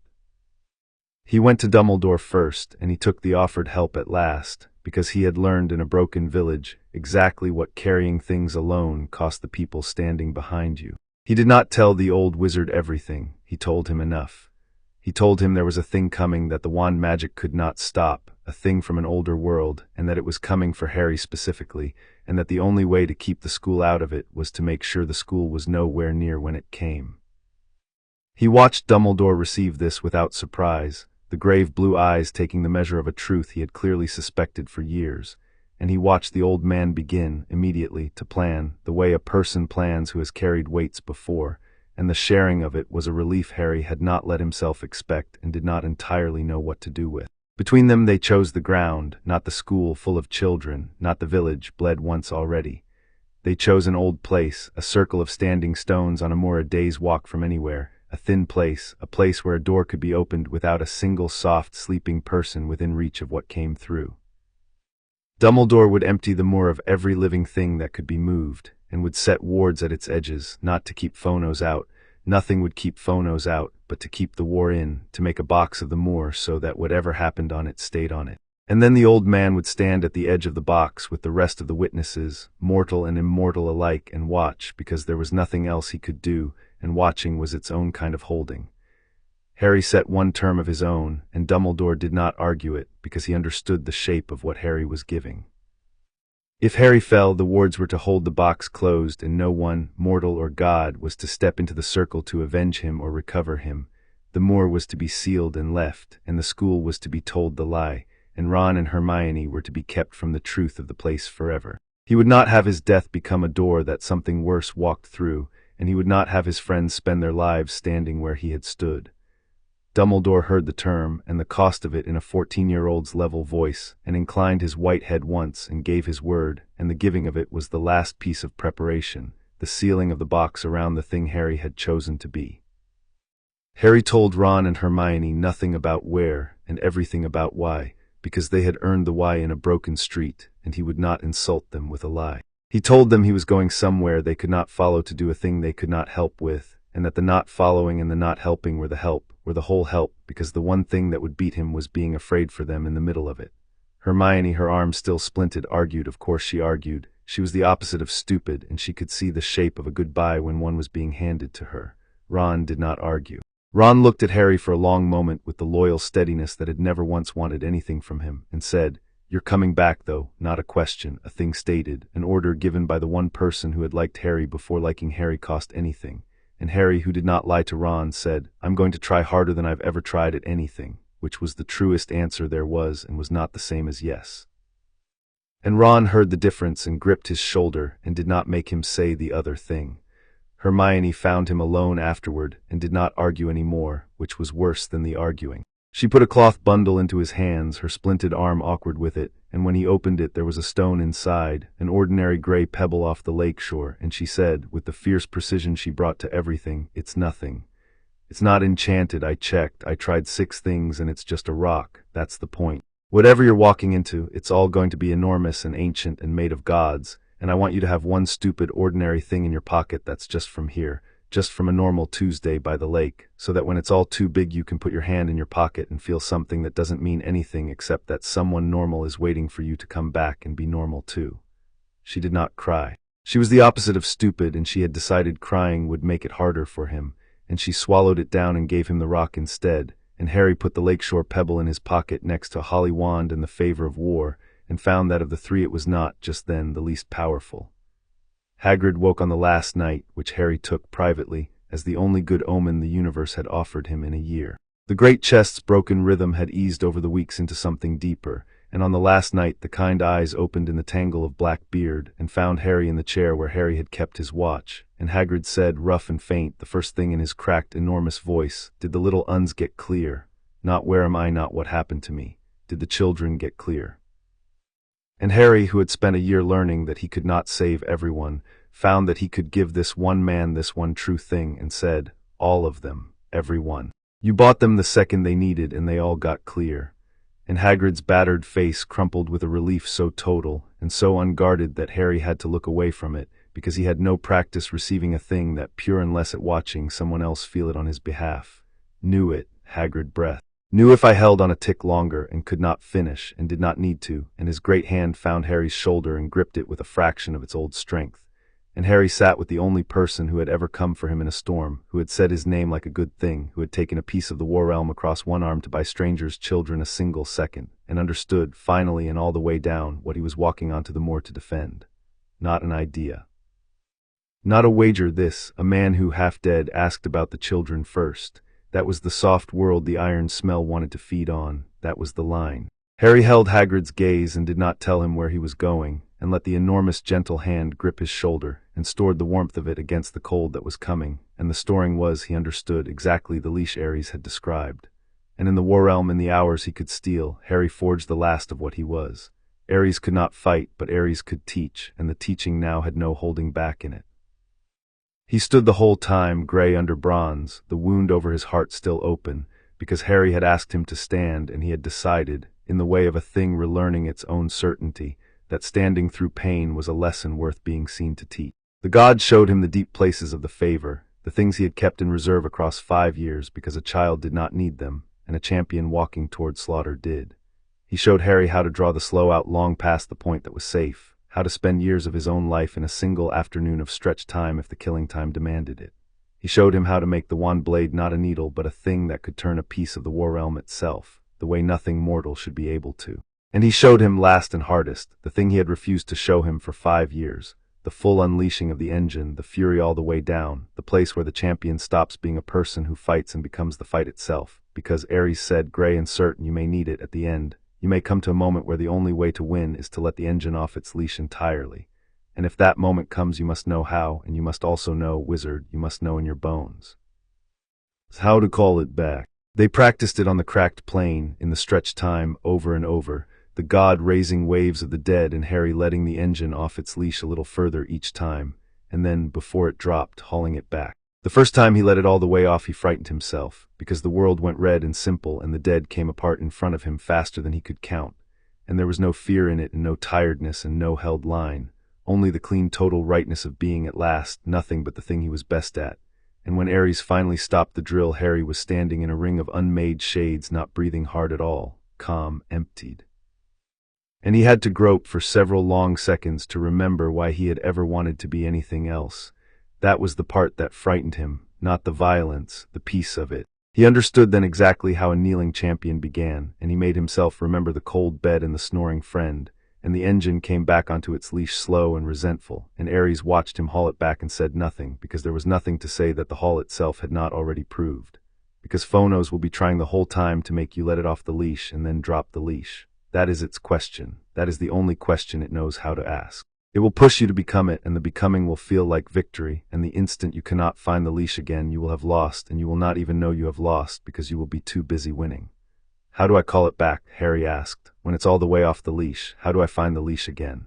And Ares, the god of war, wounded and forbidden and standing because a child had asked him to, gave the only answer he had, the answer that was the whole of what Harry was for.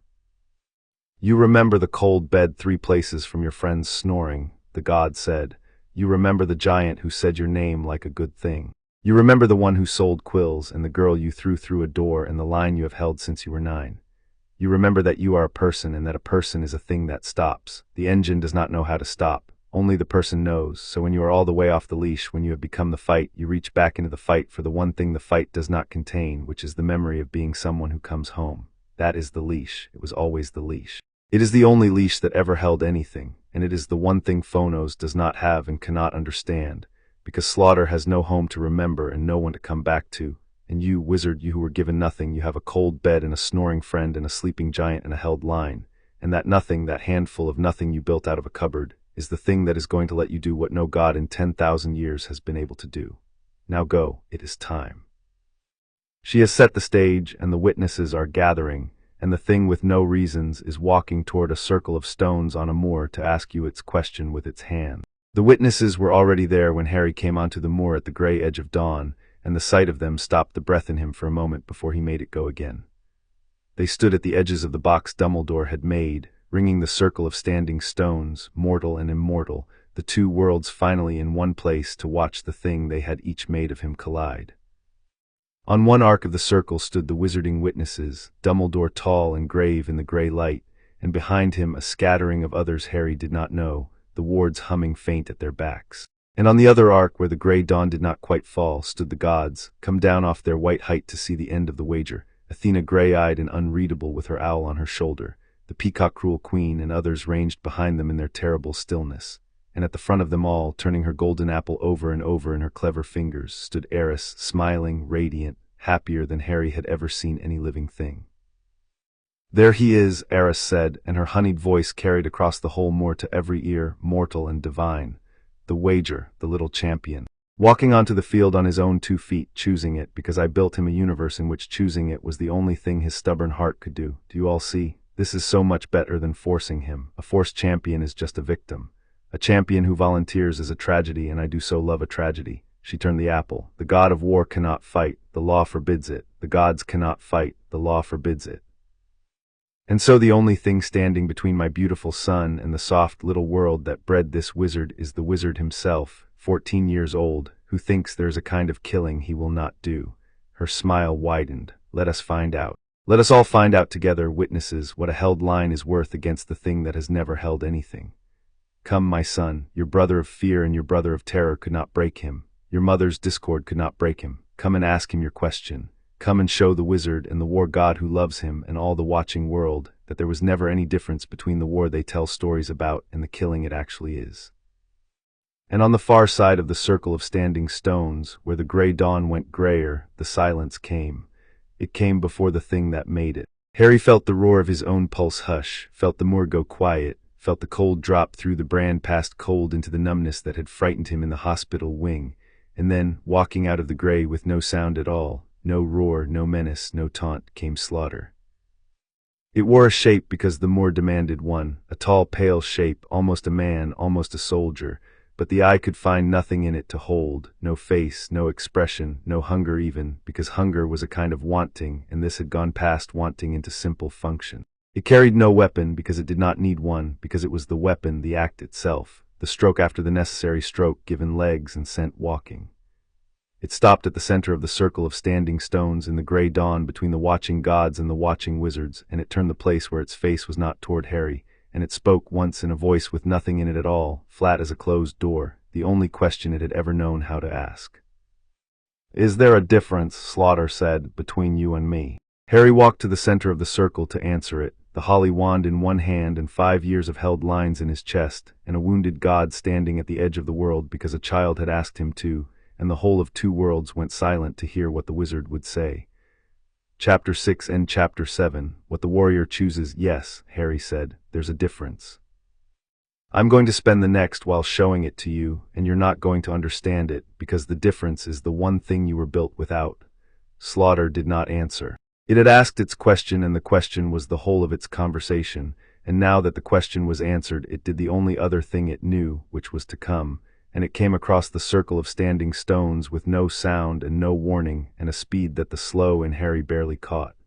He had thought he knew what he was facing. 5 years had taught him to read a thing in the first exchange, the shoulder that drove the blade, the weight that told you where the next blow went, and in the first exchange with Phonos he learned that there was nothing to read, because Phonos did not telegraph, did not commit, did not wind up or set its feet, or do any of the human things that a body does before it strikes, because Phonos was not a body deciding to kill.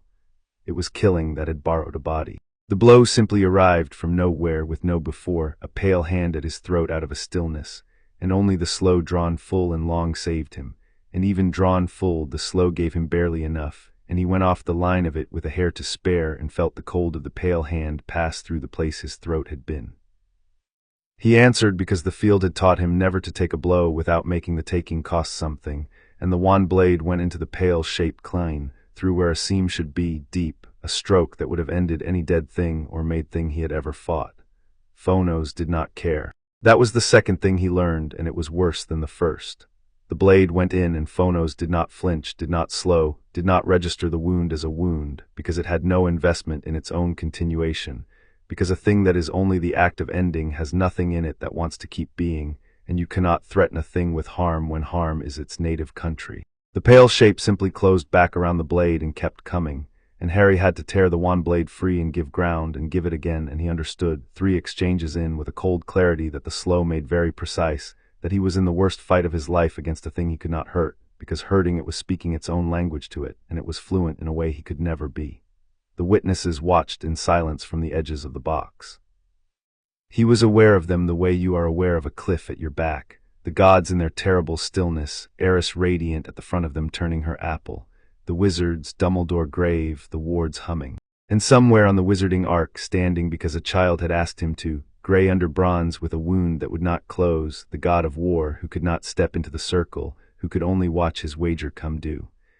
He tried once more to be sure, because a soldier confirmed a thing before he built his whole survival on it. He drew the slow long and put 3 strokes into the pale shape in the space other men used for one, throat and heart and the back of the knee, the killing places, the places 5 years had taught his hands to find without his mind, and Phonos took all 3 and did not so much as break its stride, because the killing places were a grammar of bodies that wanted to live, and Phonos did not want to live, Phonos wanted nothing. Phonos was the one thing on any battlefield that could not be threatened because it had already given away the only thing a threat could take. A foe you cannot frighten and cannot hurt and cannot tire is not a foe at all. It is a weather. Harry had fought weather once already in a village and lived, and he reached for that, because it was the only thing in 5 years of forging that fit the shape of the thing in front of him. Harry stopped trying to hurt Phonos and started trying to survive it, which was the only fight on offer. He fought it as he had fought the giant in the village, because the giant had taught him the shape of fighting a thing you could not kill, and the shape was this. You do not win, you last, you make yourself a clock the thing has to spend itself against, and you pray the spending takes longer than you need. So he made himself last. He used the circle of standing stones as he had used the bridge in the narrow street, putting the great stones between himself and the pale shape, breaking its line of approach, never letting it have him in the open where its speed could not be foiled by a corner. He drew the slow in coins and spent it in coins, and he conserved, and he gave ground in a long shrinking spiral around the inside of the circle, and Phonos followed, tireless, silent, the act of ending walking after the thing that would not end. But Phonos was not a giant. A giant was slow to turn and committed its strength and could be baited into walls. Phonos committed nothing, could not be baited, did not turn because it did not need to face a direction, struck from stillness in every direction at once. The corners that had saved Harry from the giant bought him half a heartbeat against Phonos and not a fraction more. And a clock only works if the thing it counts down can be outlasted, and Phonos could not be outlasted because it did not tire and Harry did, and every coin of the slow he spent was a coin he could not refill, and the spiral he was giving ground in was getting smaller, and the standing stones he was hiding behind were fewer between him and the pale shape with every turn. He was losing. He knew it as a sailor knows weather. He was the best mortal fighter the War Realm had made in 10,000 years, and he was losing to a thing that did not even know it was fighting, because it was not fighting, it was only doing the single thing it was, over and over forever, and forever was longer than Harry had. The standing stones began to fail him, one by one. Each turn of the shrinking spiral cost him a stone, and each lost stone was a corner he no longer had, and Phonos pressed into the closing space without hurry and without mercy, and without the faintest interest in either, the act of ending walking down the one thing that would not end. Harry spent a coin of the war fury to break its line and bought himself a stone's width of room, and knew, spending it, that he had perhaps 4 such coins left, and that 4 coins was not enough country to last across, and that the village had at least had an end to it, a hill, a ceiling, an old wizard coming down through white fire, and this had no hill and no help coming, because the help was forbidden by a law older than Olympus, and stood at the edge of the box gray under bronze and could only watch. A wound got through, then another. Phonos did not aim for the killing places, because Phonos did not aim. It simply ended whatever its passing touched, and what its passing touched on Harry was a long line down his sword arm that opened it to the bone. And the wand blade nearly fell from fingers that had gone slack, and Harry caught it left-handed and kept moving because stopping was death, and the cold of Phonos's passage went into the arm wound, and the wound did not bleed right, it bled slow and gray. Because it had been opened by the act of ending, and a thing the act of ending touches does not heal the ordinary way. And in him, as the wounds came and the slow ran low and the pale shape closed the spiral down toward nothing, the engine began on its own to ask. It asked the way it had asked at the bottom of the pit and in the 9th ring and on the bridge, but louder now, because now it had the truth of the arithmetic on its side. You cannot beat it as a person, the engine said, low and reasonable and entirely correct. A person tires, a person bleeds gray, a person has a sword arm that opens to the bone. But you have the other thing, you have me, let me off the leash. All the way the God taught you, become the fight, become the act. Be slaughter and you will not tire and you will not bleed, and you will meet this thing in its own country and you will be better at it than it is, because you were the best the realm ever made and it is only the act with no skill in it at all. Drop the leash and live, it is the only door left. I have run every line the way the gray-eyed goddess runs them, and every line that ends with you alive runs through me, and the engine was right. That was the horror of the moment, the thing Eris had built the whole universe to bring him to. The engine was not lying, there was no other door. The only way to survive Phonos was to become Phonos, and the witnesses were watching, and the god of war was watching, and the gray-eyed goddess who had revised her estimate was watching, and they were all about to watch the wizard prove, in the last extremity, that there had never been a difference after all, that a held line was a thing you held only until the price of holding it was your life. And that under the price every champion was the same champion, and every war was the same war, and slaughter had been right in the field when it wounded the god, and said there was no difference, only stories. Harry let the engine off the leash. He had to. There was no other door, and he knew there was no other door, and a thing that pretends there is a door where there is none dies of the pretending, and Harry had never once lied to himself about an exit, not in the cupboard, not on the bridge, not anywhere. So he dropped the leash all the way Ares had taught him on the cracked plane, and the world went red and simple, and the tiredness fell away, and the bleeding stopped mattering, and the fear, what little he allowed himself, went out like a candle, and Harry stopped being a person who was fighting and became the fight. And he was magnificent, and it was terrible, and the witnesses on both arcs of the circle went still as the dead. Because off the leash, with 5 years of the War Realm's finest forging poured into the engine all at once, Harry was better at the act than the act itself. He met Phonos in its own country, and he was the native son the realm had raised, and Phonos was only the tourist who had never had to learn, because it had never had to try. The wand blade became a thing that did not need seams. He stopped fighting to survive and started fighting to end, and where he passed now the pale shape came apart, not because he had found a wound, but because he had become, for these red simple moments, a greater ending than the ending in front of him. He drove Phonos back across the circle. He drove it back the way it had driven him, the spiral reversed, the pale shape giving the ground now, and the engine sang, and there was no tiredness and no gray bleeding and no cold bed and no snoring friend. There was only the clean total rightness of being at last and entirely the thing he was best at, and it was, the engine had not lied about this either, it was peace. Eris was laughing. He could hear it under the red, honeyed and delighted and triumphant, the sound of a goddess watching a thing she had spent years building finally, beautifully, come true. There, little champion, there it is, no difference after all. You are better at slaughter than slaughter, and you found it in yourself the moment your life was the price. And now you will end my son with his own act made perfect, and every witness on this moor will carry home the truth that the wizard who said there was a kind of killing he would not do was only a wizard who had not yet been charged enough for it. Become it, win, prove me right. It is the same thing now, winning and proving me right. I made it the same thing, that was always the art of it. Harry drove Phonos to the center of the circle, to the great central stone, and he had it. The act of ending was beneath his blade, giving no ground left to give, and one more stroke, the perfect stroke, the stroke after the necessary stroke, would unmake it. And the engine gathered itself for that last red perfect ending, and Harry, who had become the fight, who had no tiredness and no fear and no held line, who was winning, who was at peace, lifted the wand blade to deliver the slaughter that would prove the goddess right forever. And in his pocket against his hip, where it had been the whole time, he felt the stone. It was nothing. Hermione had said so herself, fiercely, pressing it into his hands. It's not enchanted, I checked, it's just a rock. An ordinary gray pebble off the lakeshore, from a normal Tuesday, so that when it's all too big you can put your hand in your pocket and feel something that doesn't mean anything, except that someone normal is waiting for you to come back and be normal too. The engine did not know what the stone was.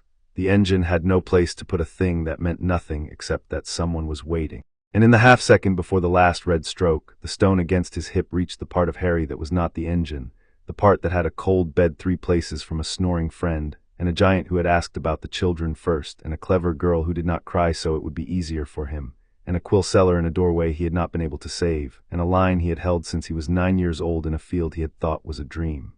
That was the leash. It had always been the leash, the memory of being someone who comes home.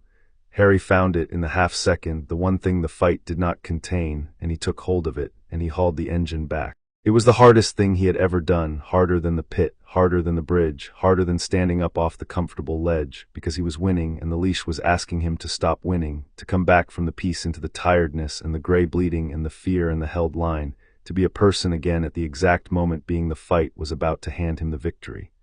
The engine fought him. It had the goddess's logic and the arithmetic of survival and the clean rightness of itself, and Harry hauled against all of it, with a lakeshore pebble and a cold bed and a giant's question, and he dragged the engine back onto its leash 1 inch at a time, while the act of ending waited beneath his blade for the slaughter that would end it. And when he had it back, when he was a person again, standing over Phonos with the perfect stroke ready and the whole red logic of the moment screaming for it, Harry did the thing that no god in 10,000 years had been able to do, the thing the witnesses could not comprehend and the engine could not survive and Eris had never once, in all her clever building, accounted for. He stopped. He lowered the wand blade. He stood over the act of ending with the victory in his hand, and he chose, deliberately, with his eyes open, knowing exactly what he was giving up, not to take it. He did not strike the perfect stroke. He let the red drain out of the world and the tiredness come back and the gray arm hang useless and the fear relight, and he stood there a person, bleeding, spent, victorious, and he refused to end the thing he had beaten. No, Harry said to Phonos, to Eris, to the watching gods, to the whole silent moor. That's the difference. You asked if there's a difference between you and me, and here it is, this, the thing I'm doing right now. I can end you. I became you for a minute, and I was better at it than you, and I could finish it, and every god here would call it a victory, and your mother would call it her favorite tragedy. And I'm not going to, not because I can't. Because I won, and winning is the place where I get to stop, and stopping is the whole of what you don't have. You're the stroke after the necessary stroke. You're the killing past the reason. So I'm going to give you the one thing you were built to never understand. I beat you and the reason is finished, and so I'm finished because I'm not the act. I'm a person who is doing a job, and the job is done, and a person who is done puts the blade away and goes home. And he put the blade away. Phonos came apart. It did not die because it had never been alive, and you cannot kill the act of ending by ending it, which was the trap Eris had built, and the trap Harry had refused to step into. Phonos came apart because it could not continue. It was the stroke after the necessary stroke, and it had met, for the first and only time in its existence, a hand that had earned the stroke and declined it, a victory that refused to become a slaughter, a reason that finished itself instead of feeding the act, and Phonos had no answer to that, no continuation, no next thing to be, because everything it was lived in the escalation, in the one more, in the past necessity, and Harry had simply, deliberately, stopped at necessity and gone no further. The act of ending, confronted with a person who had ended it by refusing to, found that there was nothing left for it to do, no stroke to be, no hunger to feed, and a thing that is only function, given nothing to function on, unmakes itself the way a fire goes out when the last thing that will burn declines to burn. The pale shape thinned and went still, and its featureless knot face turned toward Harry one last time, and there was nothing in it, no rage, no understanding, only the blankness of a question that had finally been answered in a language it could not parse. And then it was gone, unmade, scoured out of the war realm, and the world not killed, simply finished. The way a thing is finished when the reason it existed declines to exist anymore. The silence on the moor held for a long moment. The silence Phonos had taught the whole war realm, and now Phonos was gone, and the silence was only silence, ordinary, the silence of a gray dawn on an empty moor with a circle of standing stones and a bleeding boy at the center of it. Then Eris screamed. It was not a sound of grief. Harry understood that even through the haze of the gray bleeding and the bone-deep spending. Eris did not grieve her son because Eris did not love, and the thing in her scream was not loss, it was outrage.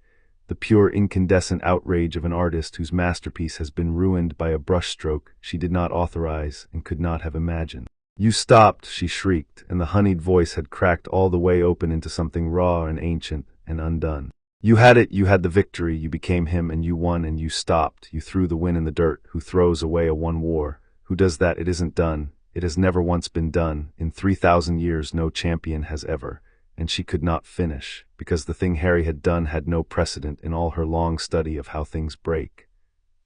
And a goddess of discord confronted with a wizard who had refused the discord at the moment discord was certain had nothing left to turn her clever fingers on. And her golden apple, the apple she had turned and turned through every scene of his life since the white height, slipped from her fingers and rolled across the gray moor and came to rest at Harry's bleeding feet and lay there and meant nothing, because the thing it had been thrown to start had finished in a way that even discord could not use. The gods drew back from her, all of them, the queen and the rest, the way a court draws back from a favorite who has lost, because gods have no loyalty to a losing scheme and discord least of all commands it. And Eris stood alone on her arc of the circle with empty clever fingers and 3,000 years of certainty in ruins at a bleeding boy's feet. And the thing in her face was the closest a goddess of discord would ever come to understanding the champion who had beaten her, which was not far. Which was no distance at all, because she had built her whole long art on the certainty that everything breaks if you find the seam and pull, and she had just watched a thing decline to break at the exact moment its breaking was the only sensible move left. And she had no grammar for a will that chose the harder thing when the easier thing was victory. She gathered the rags of herself and was gone without a word because there was no word, and the silence she left was clean, and Harry did not pick up the apple. He never would. Some things you win by leaving them in the dirt. On the wizarding arc of the circle, Dumbledore had lowered his wand, and the old face under the gray light was wet, and the half-moon glasses caught the first gold of the dawn, and he did not try to hide that he had wept, because some things a man does not hide and is right not to. He had come to the moor to witness a death, his own estimate no kinder than Athena's, an old wizard who had carried weights and knew how they usually ended. He had watched instead a thing he would spend the rest of his long life failing to find words large enough for, and he would not try to find them now. He only inclined his head once to the champion in the circle, as one soldier salutes another across a field. They have both somehow survived, and the gesture said the thing the words could not, which was, I offered to share the weight, and you carried it alone after all, and you were right that you could, and I have never in a long life of being right about hard things been so glad to have been wrong. It is done now, said Athena. The gray-eyed goddess stepped to the edge of the circle, and the other gods drew back from her the way a council draws back from the one who is about to pronounce, and she looked across the standing stones at Harry, bleeding, spent, victorious, refusing, and her gray gaze went through him the way cold goes through a coat, and found this time no fault in him at all. I ran every line, Athena said, and she said it to the assembled gods as much as to Harry, the strategist delivering the verdict of the board. From the white height to this moor I ran every line a mortal who carried war and wand could run, and every line ended in a cracked world, and I was not wrong, the lines were real, and on this moor he ran off the edge of every one of them. He became slaughter, which all my lines said meant he was lost. And then he stopped, which none of my lines contained, because stopping at the one war is not a move any piece on any board I have ever set has been able to make. The gods cannot make it, we take. It is our nature and our limit. We have 10,000 years of taking, and not once have we been able to win a thing and then decline to keep winning it, because we do not have in us the thing that lets a person stop, the thing he has, the cold bed and the home and the line. She looked at Ares then, gray to gray, sister to brother, and there was in her exact cold voice a thing that was almost, in a goddess who did not deal in it, an apology. You were right, brother. I have not said that to you in 10,000 years, and I do not expect to say it again, so hear it once and well. You wagered that a mortal could carry the war and refuse the slaughter, and prove that you were a choice and not a nature, and I called it a fault line, and I was wrong, and the proof is bleeding in the circle, having done the one thing none of us can do. He is not a fault line, he is a door, and I was wrong about doors too. Some of them, it turns out, only the right thing can walk through. And Ares, the god of war, the despised one, the hated thing his family was ashamed of, stood at the edge of the circle gray under bronze, and put his hand to the wound over his heart, the wound that was a doubt made flesh, the wound that would not close, and found it closing. It closed as he watched it, the single clean line knitting shut over his heart, because the doubt that had made it was a question, the same question Phonos had asked, is there a difference, only a story, and the question had just been answered on a moor by a bleeding 14-year-old in a language that left no room to doubt, and a doubt that has been answered cannot keep being a wound. The god of war stood with his certainty knitting closed in his chest and looked at the child he had made, and his ruined mouth did at last, fully, the thing that for 5 years had only ever been almost a smile. He could not step into the circle. The law still forbade it, the law that had bound him from the fight. But the fight was over, and the law said nothing about after, and Ares walked into the circle of standing stones across the gray moor, the ground taking his weight in slabs, and the witnesses did not stop him, because not one of them, mortal or god, was going to be the thing that stood between the war god and the champion in that moment. He crossed to where Harry stood bleeding and spent at the center, and he looked down at him, and for once, for the first time, the god of war had nothing hard to say. You stopped, Ares said. I taught you the unleashing and I taught you the leash, and I did not let myself know which one you would use when the price was your life, because I had made champions before and they all chose the unleashing, every one, and I told myself you might be different and I did not believe it, not all the way, not in the place where I have been afraid for 10,000 years. And you became the fight and I watched and I thought, here it is, here is the 100th time, here is the wager lost again. The bronze face was terrible and open, and then you put your hand in your pocket and you stopped. You held the line against the engine and against the goddess and against the arithmetic and against me, against every lesson I ever gave you that said win, and you taught me the one lesson I never had to teach, because I never had it to teach, the lesson that the war ends where the person decides it ends and not one stroke after. You taught the god of war restraint, wizard, on a moor bleeding at 14. I have nothing left to give you, you have surpassed the gift. There is only the thing I owe you now, the thing I have owed you since the field of the dead, and it is the only thing of mine you ever wanted. You asked me once what to call you, Ares said, and I told you to call me nothing until you meant it, because names are earned in both directions, and neither of us had earned the other yet. We have earned it now. So I will go first, because the one who has the most to be ashamed of should always go first. The god of war knelt, the second time Harry had seen it, but this kneeling was nothing like the first. This was not a thing brought low, this was a thing choosing to lower itself, the difference Harry had spent 5 years learning. I have called you wizard and little champion and the wager and a great many things that kept you at arm's length, because I was afraid that if I named you I would love you, and if I loved you I could lose you the way I lost the others, and a god who has been hated for 10,000 years does not survive losing the one thing he let himself love. I named you nothing to keep myself safe. It was a coward's economy, and you of all the souls in any world deserved better." He looked up, bronze to green.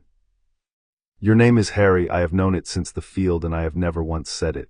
Harry, the one champion in 10,000 years who carried the war and came home a person, my champion. And if you will have the word from a thing your world taught you to call a brute, my son, not the way the gods mean it, blood and spite and shame, the way you mean it. The way the giant meant it when he said your name like a good thing. I would be that if you would let me. I have earned it or I have not, and that is yours to say, because names are earned in both directions, and I have given you mine to judge." Harry stood in the circle of standing stones, bleeding, spent, the act of ending unmade, and the goddess's apple at his feet, and the war god kneeling in front of him by choice, and he looked at the thing that had found him in a cupboard, that had been the only being in any world to want him, that had asked instead of ordered at the cost of everything, that had just gone first. "I'll have the word," Harry said. His voice came rough. "Both of them, you've earned them." And then, because names were earned in both directions, and he was not going to be outdone in courage by a god, he gave the one back. "And you're not nothing anymore. You stopped being nothing the night you told me I could refuse. So here's your name, the one I mean. You're the one who came for me. That's what I'll call you when I call you, which I will, because that's what you do for the people who came for you. You keep calling them, you don't let them go back to being nothing." The gray dawn was coming up gold at the edges of the moor now, the first real sun in a year of cold. "Now get off your knee. I told you on the cracked plain I didn't want the last thing behind me to be the sight of you kneeling. The fight's over. Stand up, we won." And the god of war stood, and the wound over his heart was closed, and the two of them, the god who had learned restraint and the champion who had taught it, stood together in the circle of standing stones in the first gold light while two worlds watched, and neither of them, for once, had anything more that needed saying. He went home after. That was the part the stories never told, Harry thought, walking off the moor in the gold morning with a lakeshore pebble in his pocket, and a closed wound over a god's heart somewhere behind him and his own arm bound, and bleeding slow and gray and beginning, finally, to bleed red again. The stories ended at the victory, because the victory was the part that sounded like a song. They never told you about the walking home, the long ordinary walk back to the cold bed, and the snoring friend and the giant who would want to know if the children got clear. They never told you that the held line did not end when the war did, that it went on every ordinary day in every ordinary room for the rest of a life. Harry had known that since the bridge. The fighting is easy. The carrying is the war. And the carrying did not stop because a goddess's apple was lying forgotten on a moor. He would carry it. He had decided that at 9, in a field he had thought was a dream, and he had not once changed his mind, and the decision had cost him a childhood and a normal life and a quill cellar he could not save, and an arm that would bleed gray in the cold for the rest of his days. He had counted the cost as he counted everything, and he had paid it, and he would go on paying it, and he would stand in the gap, and he would not become the thing in the gap, both, always both, the only arithmetic he had ever refused to let the world simplify. But not today. Today the sun was gold on the moor for the first time in a year, and the wound was bleeding red again, and a giant was awake in a hospital bed waiting to be told the children got clear, and a clever girl was waiting for a stupid rock to come home, and a loyal boy had given an order that was really a hope. You're coming back, though, and Harry he was coming back, harder than he had ever tried at anything, exactly as he had promised. The war god walked the unseen country beside him for a while, not speaking, just there, the way the people who come for you are there, and then the unseen country folded gently away, and Harry walked the last of it alone, up the gold morning toward the castle and the cold bed and the snoring friend and the whole soft world he had decided, at 9 years old, to stand in front of. They were waiting in the hospital wing, the two of them, because Dumbledore had told them nothing of where, and they had decided that not knowing was no reason to be anywhere, but the place Harry would come back to if he came back at all. Ron was asleep in a chair with his neck at a terrible angle. Hermione was not asleep. She had her splinted arm in her lap and a book she was not reading. And when the doors opened and Harry came through them, gray-faced and bound and walking like a thing that had spent everything it had, she stood up so fast the book hit the floor, and she did not run to him because she was the opposite of stupid, and she could see he was held together by not very much. And she crossed the room in 3 controlled strides instead and stopped a careful foot away and looked at him. The clever, frightened eyes going over the bound arm and the gray under his skin and the thing in his face that had not been there before. "You came back," she said. "You gave me a rock," Harry said. His voice came rough and worn to almost nothing. Turns out it was the best thing anyone gave me, and a god gave me a war. He took the lakeshore pebble out of his pocket and held it up between two fingers, the ordinary gray stone from a normal Tuesday, and Hermione's careful composure cracked straight down the middle, and she did cry then at last, because it was over and he was back, and crying would not make anything harder now. Ron came awake in his chair with a snort and a flail and took in the room in 1 second, Harry on his feet and Hermione weeping in the gold dawn in the high windows. And he got up and gripped Harry's good shoulder hard enough to hurt and said, "I told you, Ruff, I told you were coming back," and it was an order that had been a hope and had become now simply a fact, and the having said it was the loyal one's whole share of the victory, and he took it and did not ask for more. Behind them, from the great bed by the window, a cracked, enormous voice said, "Did he get the children clear, the other thing, whatever it was?" Hagrid was awake, propped on a mountain of pillows, his battered face turned toward the door, asking, as he had asked first thing every day since he woke, about children he had bought a second for and would never meet again. And Harry crossed to the bed and sat down in the chair where he had kept his long watch, and put his hand on the great mending arm and said, "There weren't any children this time, just me, and I got clear. We all got clear." And the giant's face crumpled with the same total unguarded relief it had crumpled with the night he woke, and Harry let himself, for once, simply receive it, the warmth of a person who was glad he was alive, which he had spent his whole life with no practice receiving, and which he was, he decided, going to spend the rest of it learning how to take. He put his hand in his pocket and held the lakeshore pebble, the thing that meant nothing except that someone was waiting, and he found that of everything he carried, the wand and the favor of war and the brand over his heart and the name a god had finally said, it was still, that morning on that road, not the least powerful. He went home. Chapter 7 End.